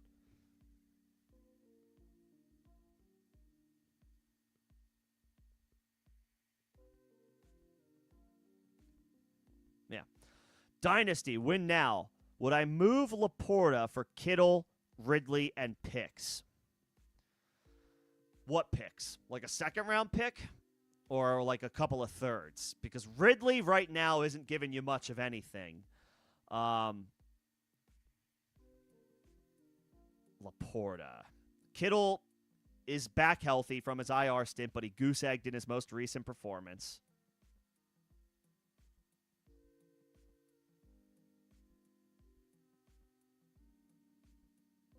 Taking a look at Laporta. I know he didn't have a good game this past week against the Bucs. 3 for 15. But before that, 5 for 55 and a touchdown, 5 for 92 and a touchdown. He's got 3 tight end 1 performances this week or this year, 4 performances outside the top 24. So Laporta he's been okay. He hasn't been great. Kittle has not really played this year. He's been on injured reserve, and then he goose-egged against Atlanta. We'll, I guess, give him a mulligan for that one in his first game back.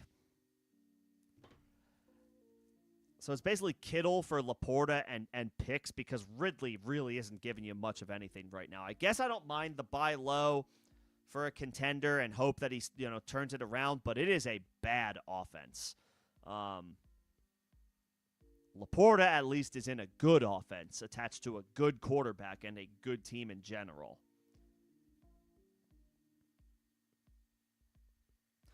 Yeah, I don't know. I mean, I don't know that this moves me.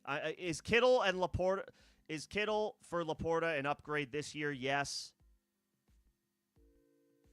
I guess how much do you want to sacrifice the future? If it's a second-round pick, like, okay, fine. If it's a third or just a couple of fourth-round picks, I'm not as excited about it. Because I do think Laporta is going to be a rock-solid tight end for a long time. Kittle, on the other hand, is 32 and probably only has like a couple years left. But you are in win now, so that might be all you care about. These 2 years, this year and next, might be all you're worried about anyway. If you can get a second-round pick, I guess I'm okay with it. Like a third-round pick, that's not as exciting for me.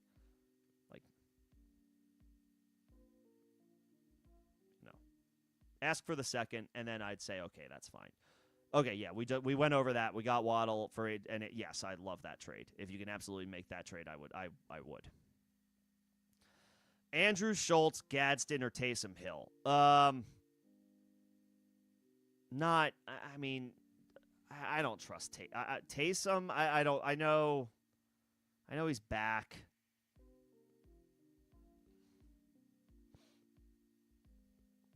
Yeah.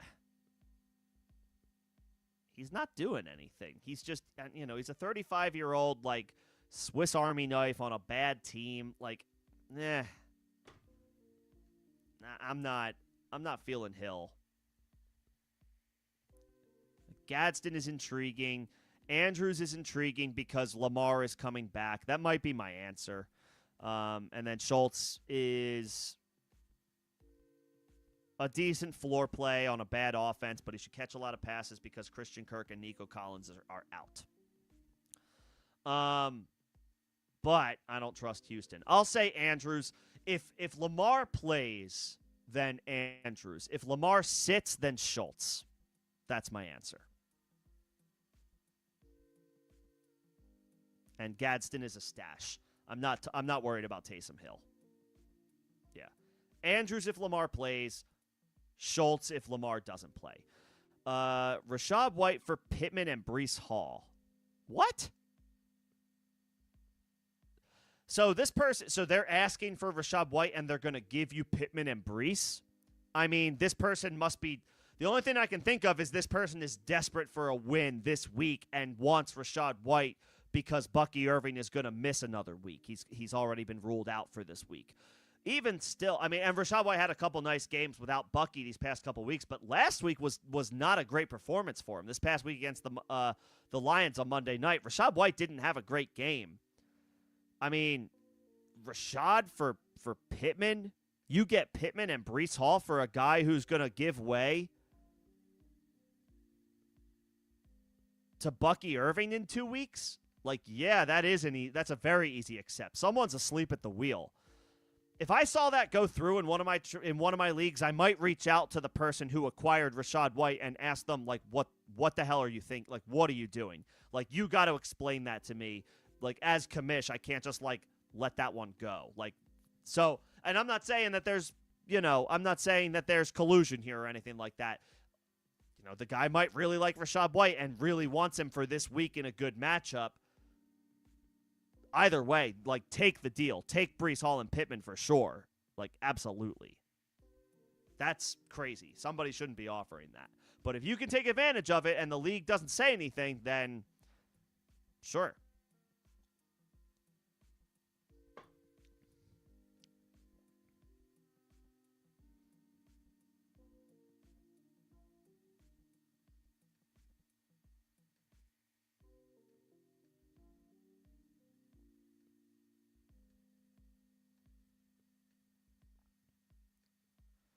Half PPR, Keenan Allen or Quentin Johnston. Yeah, I mean, Allen's been, I feel like, a little bit more consistent, right? Um, yeah, I'll say Keenan. That's fine. I mean, Johnston is still. I'm not like giving, I'm not giving up on Johnston. He's had a couple of down performances these past couple of weeks, but he's still a good, he's still a good player, still heavily involved, attached to a good offense. I think he had 10 targets combined the past couple of weeks. Allen has had 21, and he has at least 7 targets in every game. Yeah, I'll take Keenan Allen. I'll take Keenan Allen.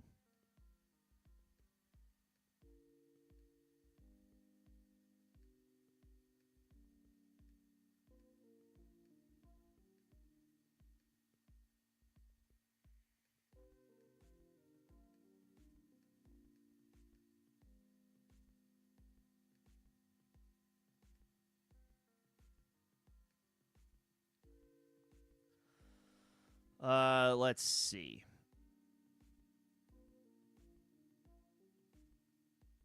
Yeah, Adams and Charbonnet on bye. You need 3 wide receivers, the tight end and the flex spot. Jacobs, Taylor are your clear-cut guys at running back. That makes it a little easier. Debo, we don't know if he's going to play. I would play Addison on Thursday night against the Chargers. He's coming off a really good game against the Eagles, and he reminded everybody that he's just a good player in general. I would expect the Chargers or the Vikings to be throwing in that game on the road against the Chargers. So Addison is absolutely one of my wide receiver starts here. No question.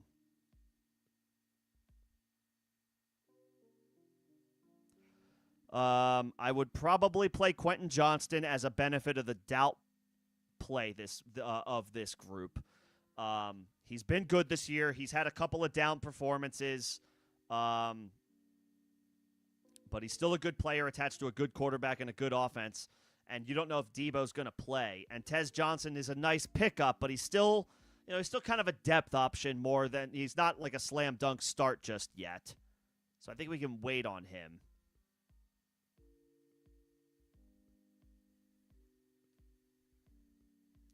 I guess because we don't know Debo's status, so it's between Tez and Kayshawn.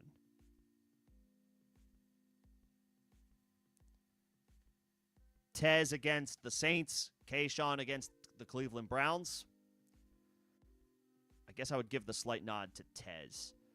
Addison, Quentin Johnston, and Tez Johnson would be my 3 wide receiver plays pending Debo's health. We don't know if he's going to be available for this weekend. Even if he is, he's getting Marcus Mariota at quarterback against Kansas City. So maybe I'm ruling Debo out anyway. Addison, Quentin, Tez, 3 wide receivers.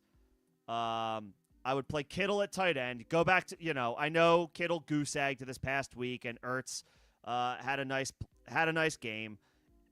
It's still George Kittle. Go back to George Kittle at tight end. And then at flex, not Henderson. Not Monungai. I don't really want to play Ertz just because I just don't want to play 2 tight ends. That's a principle thing. Do I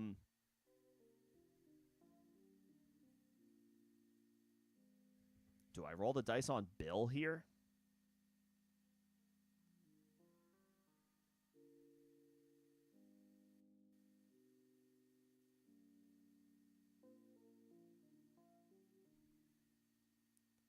$13 carries, 33 yards last week. He had 2 targets. He caught 1 for -1 in a good matchup. He's been kind of quiet recently.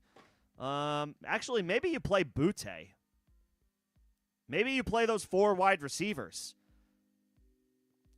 Ertz would be a safe play. I just don't really like playing 2 tight ends. Butte would maybe be a little bit more of an upside play if you want to swing for the fences.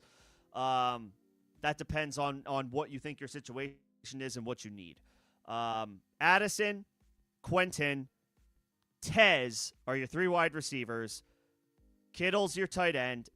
Your flex is Ertz if you want to play it safe.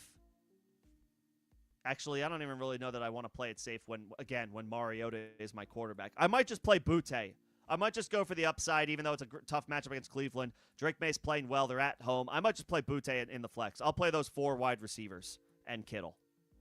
Not Debo, not Ertz. Basically, bench your commanders because Jaden Daniels is out.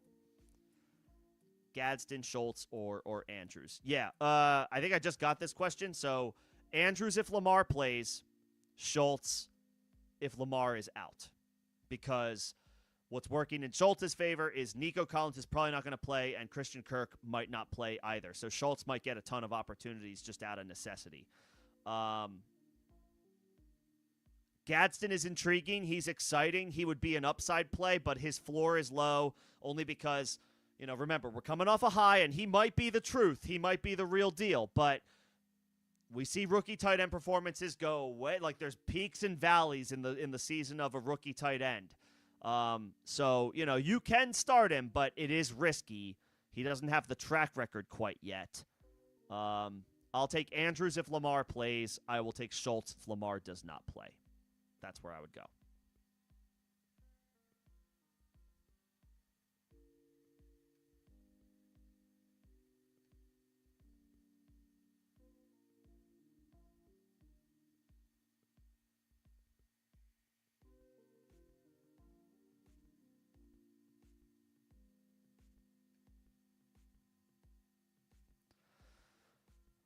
Ladd, Pickens, Swift, Judkins. I would almost certainly play Judkins. He's on fire. I mean, he's Judkins rocks. He's really good. he's so good. I would probably play Judkins in half PPR as well.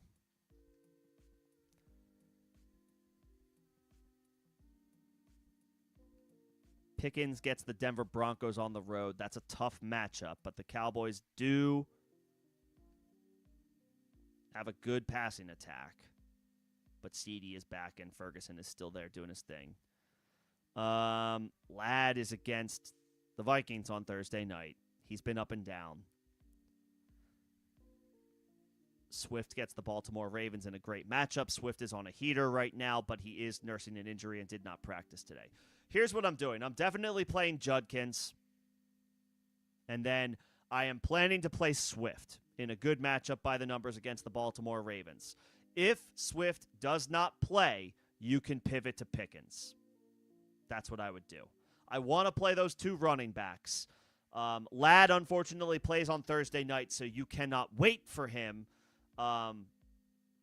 if you wanted to play both running backs. And in this situation, I do want to play both running backs. So I would let Ladd go. I know it hurts to put Ladd on your bench, but I would let Ladd go. I would plan to play your 2 running backs. And if Swift is not able to play, you still have a good, viable pivot in George Pickens that you can turn to. And I would definitely play Judkins.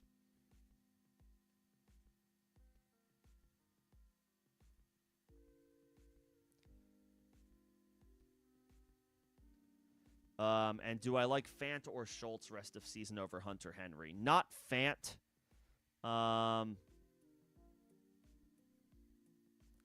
Probably not Schultz either, just because Nico Collins will come back. Like, he did suffer the concussion, and he will likely miss this week, but he will come back. And then Christian Kirk still could come back. The likes of Jaden Higgins and Jalen Knoll, one of those 2 guys could emerge. Like, no, I will rest of like this week, yeah, Schultz is a little bit more viable than Hunter Henry, but rest of season, no. Rest of season, no. I would still take Henry of those 3 tight ends. Rest of season.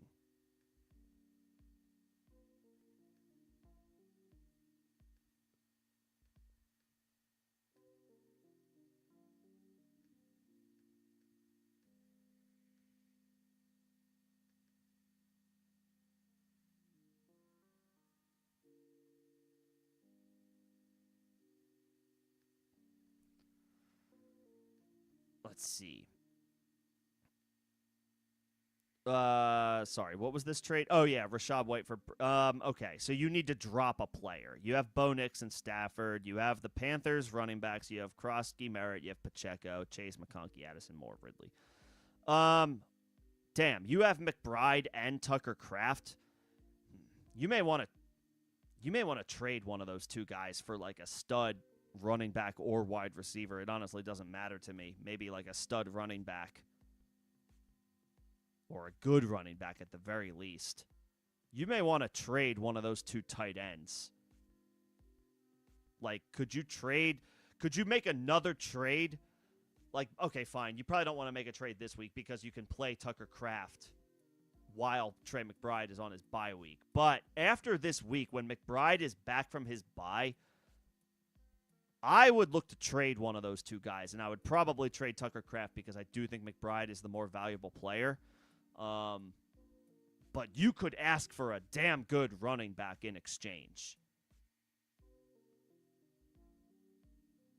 Just thinking for the future. And as far as accepting the trade, I mean, if you don't want to drop Stafford because, you know, he's a viable QB2, I mean, Calvin Ridley could be dropped, to be honest. You have Chase, you have Ladd, Addison's back and playing well. DJ Moore's not great, but neither is Ridley. I would maybe drop Calvin Ridley. I don't think anybody's going to be chomping at the bit to pick him up. You could bring him back like next week if you want to, especially since he's probably not going to play this week. I would probably drop Calvin Ridley, and then after this week, I would aggressively look to trade Tucker Kraft because while he's awesome, so is Trey McBride. I would look to get a damn good running back for Tucker Kraft after this week. Somebody in your league could use a big tight end upgrade and has a running back that is available to give up. I am sure of that. Do you trade away Lamar and stick with Drake May? Well, who are you getting? Like, it better be, you know, when healthy, Lamar is one of those set and forget guys rest of season. Like, he's probably still, when healthy, Lamar is still a top 3 fantasy quarterback.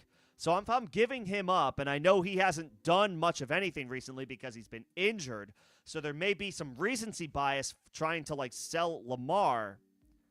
But, like, I need,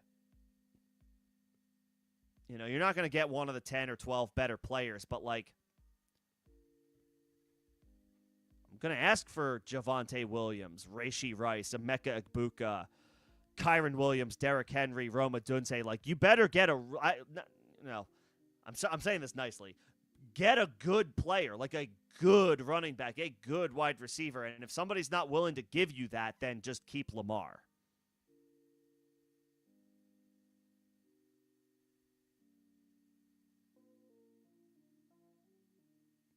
You have Amon-Ra, you have Nico, you have Rome, you have Keenan. Okay. And then you have Kyron and Chuba. Yeah, I would look to get a running back. Like Lamar. I wouldn't worry about getting another wide receiver 1. You have Amon-Ra. I still believe in Rome Odunze, even though he's had a couple of down weeks these past couple weeks. You have Keenan Allen. He's been really good. I would be, if you're pairing like Lamar and Nico, then yeah, I want that tier. I want that upgrade at running back. I want James Cook. I want Saquon, even though Saquon's been kind of disappointing so far this year. I want James Cook. I want Josh Jacobs. Like, I know I'm probably not going to get Bijan or Jonathan Taylor or Christian McCaffrey or Jahmyr Gibbs, but I want the next best thing. If I'm giving you Lamar Jackson, I want the next best thing at running back. I want Josh Jacobs. I want Devon Achane. I want James Cook, especially if I'm giving you somebody like Nico Collins. So you can do that. Like, I'm fine with that. Just make sure you get, like, a damn good player, a really good running back, a difference-making running back. because that's what you should get for Lamar Jackson. If someone's trying to lowball you, then you can tell them to kick rocks.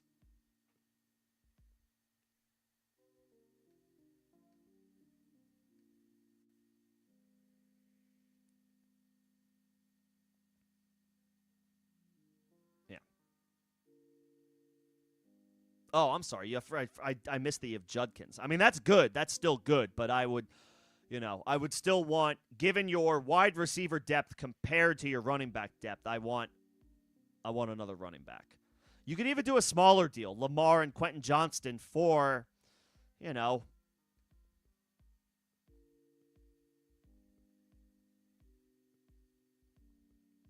you could try to get Bucky Irving, like who's not going to be back for 2 weeks, but is going to resume being an RB1 when he is back. You could try to get Derrick Henry. Like I would. These are the types of deals I would look to entertain. I mean, if you can get Gibbs for Lamar and Nico, I would. Yes, the answer to that is yes. If you want to, I would say you don't need another wide receiver in that trade. You don't. It's Jahmyr Gibbs. He's a wide receiver playing running back. Like you're getting a wide receiver in Jahmyr Gibbs, essentially. If Lamar and Nico for Jahmyr Gibbs is on the table for you, I would take that. I would take Jahmyr Gibbs. I would take that.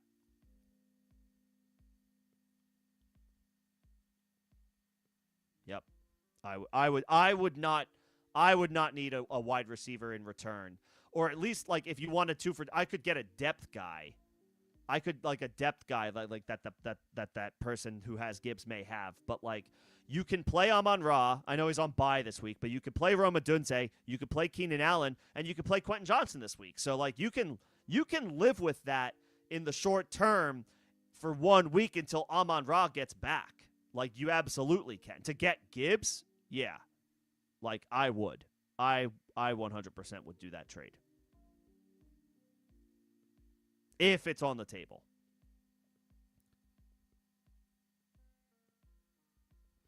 Yeah, the matchup for Judkins isn't great on the road against Cleveland, but against New England, but Judkins is quickly looking like it's like I'm not worried about the matchup. I'm just finding a way to get him into my lineup. That's where I'm at with Judkins. Judkins just needs to be in your lineup. I'm not worried about bad matchups right now for him.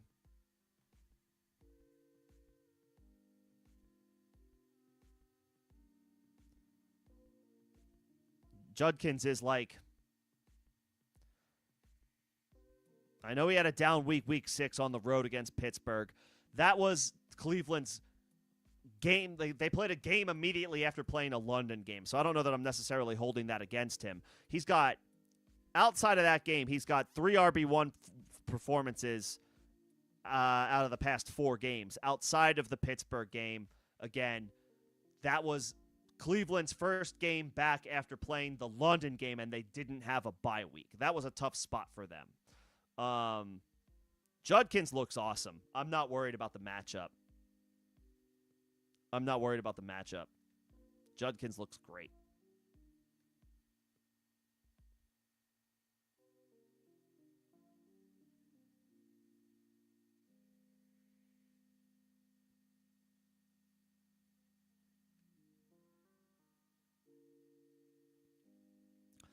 I mean, and you might not, I mean, I don't know what your, I mean, you have, okay, Kyron's on bye, but you have Judkins this week. You have Chuba.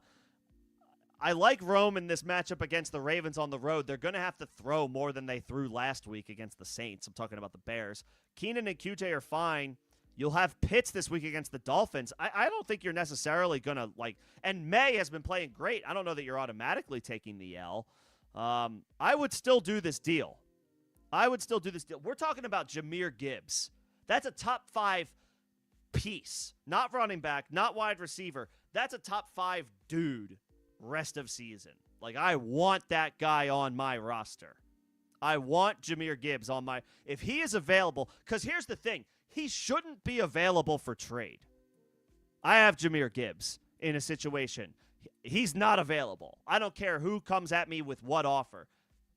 unless I'm getting Jonathan Taylor or Bijan or Christian McCaffrey, the answer is no. Or if I'm getting Puka, the answer is no. So to get to turn Lamar and Nico into Gibbs, yeah, I'm smashing accept on that. There is no thought, because I have good wide receivers. I'm not worried about just this week anymore. Yeah, you have a buy-mageddon situation. That stinks. And if I don't know what your record is, if you're 2-5, then obviously you might be, you're fighting and scratching and clawing for wins a little bit more. But if you're 3-4 or 4-3 or better, even 3-4, you're in earshot. You're fine. You're not. It's not dire straits. Yeah. I would. If it's on the table, I would take it. Or I would at least try. I'm not doing Lamar for Swift. That's not. Swift is a sell high for me. I don't want to buy DeAndre Swift for a top 3 quarterback in Lamar Jackson. No, I don't. I do not want that.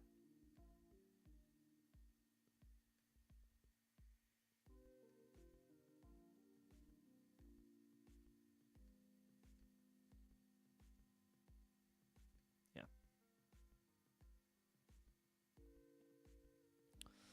All right, let me see if there's any more updates from practice today. There are none. No new updates. Okay.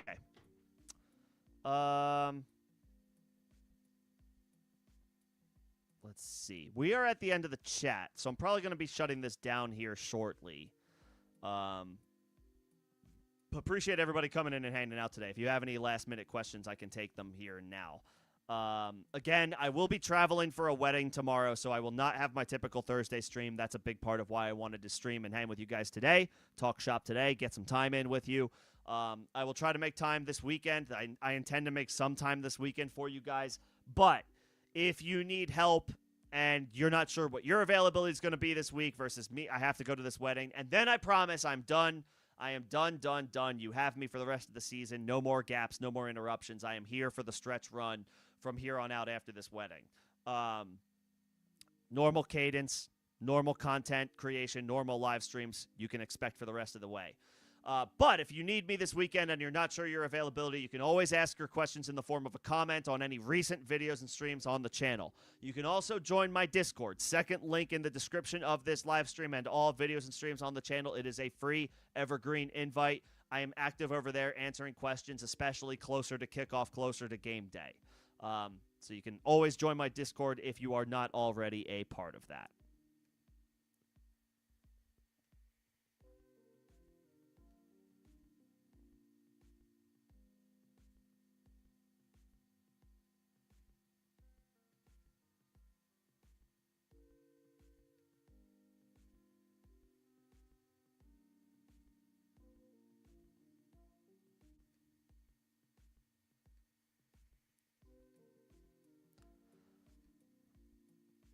Running backs. Yeah, so running backs to trade for Lamar. Again, he's a top 3 quarterback rest of season.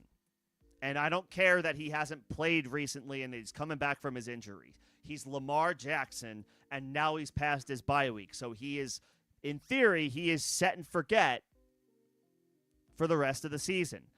I'm going to be aggressive. I'm going to ask for Saquon. I'm going to ask for Javonte Williams. I'm going to be, maybe I get aggressive and ask for James Cook. If I can't get him, maybe I'll settle for Kyron Williams or Derrick Henry, his teammate.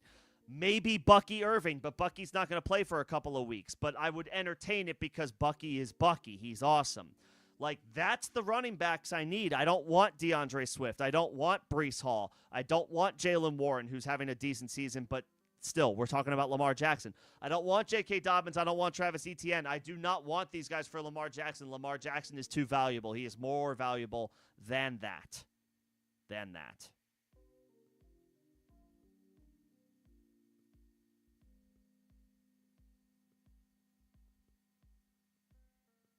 Yeah. It's fine to sell Lamar, but get top dollar. Get top dollar because that's what he's worth. He's Lamar Jackson.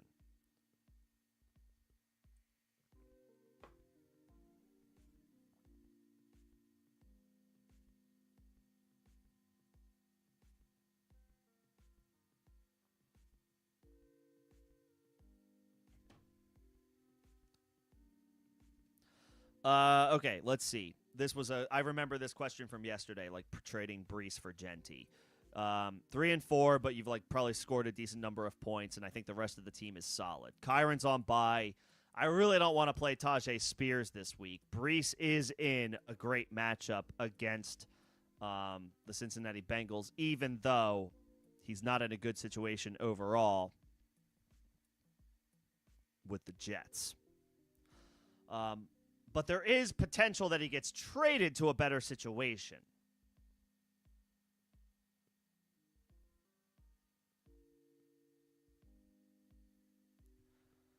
I would much rather play Brees Hall this week than Spears. And since you're 3-4, I think I will ultimately, my final thoughts here are I will keep Brees for one more week. Of course, he has to play against Cincinnati. He was limited in practice this week. If Brees plays, I would much rather play him than Tajay Spears. So I will ultimately hold Brees for this week. Assuming he plays.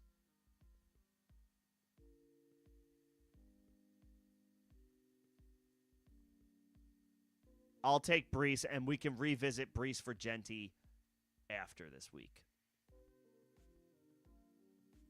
And then, of course, if Brees gets traded to a better situation than the Jets, then congratulations, you have yourself a lottery ticket. So I guess I'll hold Brees. I will keep holding Brees. I will plan to play him this week against Cincinnati, and you can revisit the Genti talks next week. That's my final answer on that. I know initially I was like, oh yeah, like maybe I would trade for Genti, but if Spears is the alternative to play this week because of Genti's on bye, I'll keep Brees Hall. I don't want to throw the week away. As you know, your team is good. I remember it being solid despite the record, but I don't also really want to fall to 3-5. I want to maximize my chances to get back to 500. So I'll keep Brees. Do you confident in Drake May rest of season? I mean, yeah, why not? He looks incredible.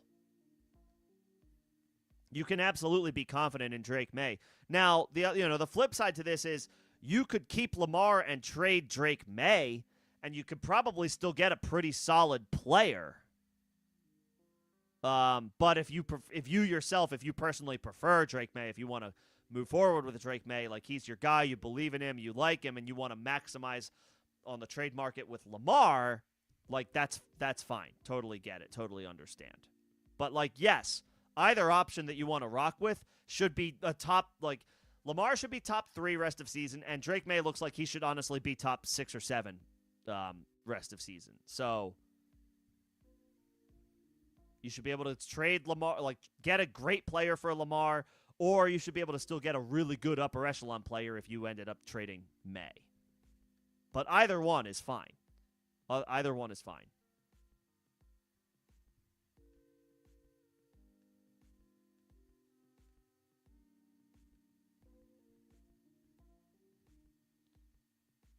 Two really good options at quarterback.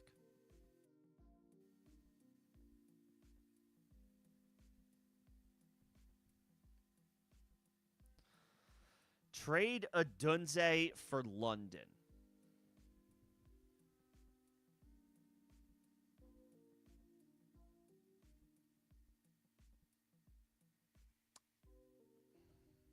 I kind of like this, but I need to look at the numbers.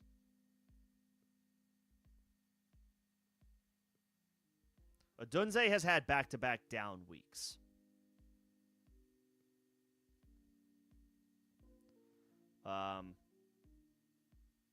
But he caught at least one touchdown in the first 4 games of the season. He was a wide receiver 2 or better in those 4 games. He is the wide receiver 16 in half PPR on the year and the wide receiver 20 in full PPR. London is the wide receiver 19 in half PPR, but the wide receiver 15 in full PPR. He's coming through in full PPR scoring, not as well in half PPR scoring. 2 wide receiver 1 performances. He has been more erratic. London has been more up and down, but his ceiling has been higher than Adunze's. If it's full PPR, London has actually been a little bit better, but if it's half PPR, Adunze has been the better player. So it depends on your scoring. If it's full PPR, the data or the numbers suggest I'd rather have London, but if it's half PPR or standard scoring, I'd rather have Adunze. It depends on your scoring. All right, let's take a look. Lamar, for any one of those 3, I mean, that would be great. You may have to include a wide receiver to get it done. I would be on board with that. Or Nico plus Godwin for Igbuka. I would be probably in favor of that. Or Nico plus Keenan or Quentin Johnston for yes, I would be in if you can turn any of these guys into any of those packages, I would be okay with any of those. Especially, obviously, getting one of the stud running backs. But if you can get CeeDee, if you can get Rashee Rice, and then is Rice and Pickens on the table, or is 2 of those 4 guys on the table for like Nico plus? Like, is it Nico plus Keenan for not Pickens or Adams, but CeeDee or Rice? Like, I would do that. Yes. Like Nico plus Quentin for Rice, or even better, CeeDee Lamb. Like, yeah, I would be in favor of that. Lamar for one of those big 4, I would be in favor of that.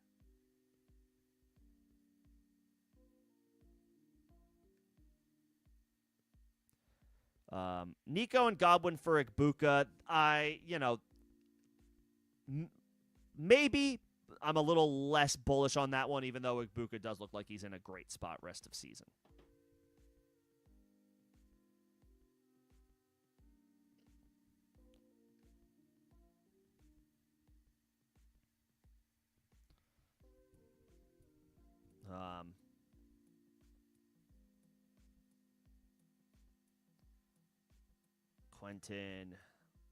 Quentin's had a couple of down performances, but other than that, 2 wide receiver 1 weeks, 2 wide receiver 2 weeks, a wide receiver 3 week, and then week 5 was bad. 4 catches, 40 yards. Not good.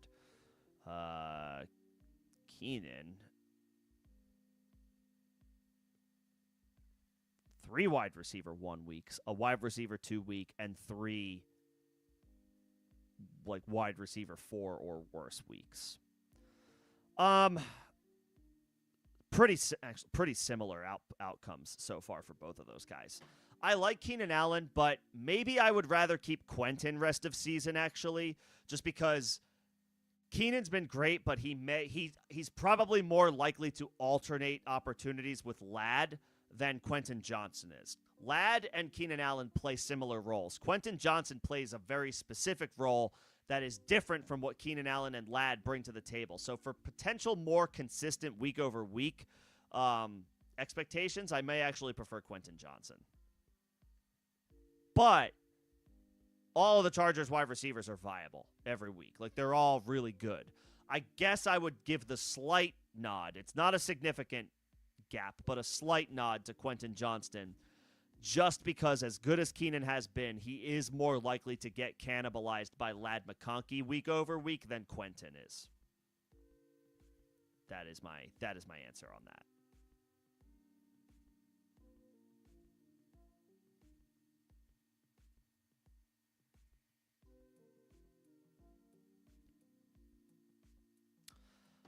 Okay, I think that will do it for me, but I appreciate everybody coming in and hanging out today. Again, if you have any more questions, feel free to hit me up in the form of a question in the form of a comment on any videos. Again, you could also join my Discord. Second link in the description of this live stream. I will make myself available as I can this weekend. Again, I am traveling for a wedding. I will be traveling tomorrow night, which is why I'm not able to do my stream tomorrow night. That's why I did it tonight. Hit me with any questions anywhere on the channel. I will be sure to get to them if you have them between here and kickoff. I've just given you my avenues to get a hold of me. By all means, take advantage of them. I will make sure that will make myself available for you guys this weekend. And then from here forward, it is smooth sailing. I have no more schedule interruptions for the rest of the season. You have me for the stretch run. You got me for the for the stretch run into the fantasy playoffs. I will be here each week, 4 live streams a week, talking shop and hopefully helping you guys make lineup decisions, make roster moves, make trades, and get some W's. Appreciate everybody coming in and hanging out tonight. Enjoy the rest of your evening. I will see you guys soon. Thanks, everybody.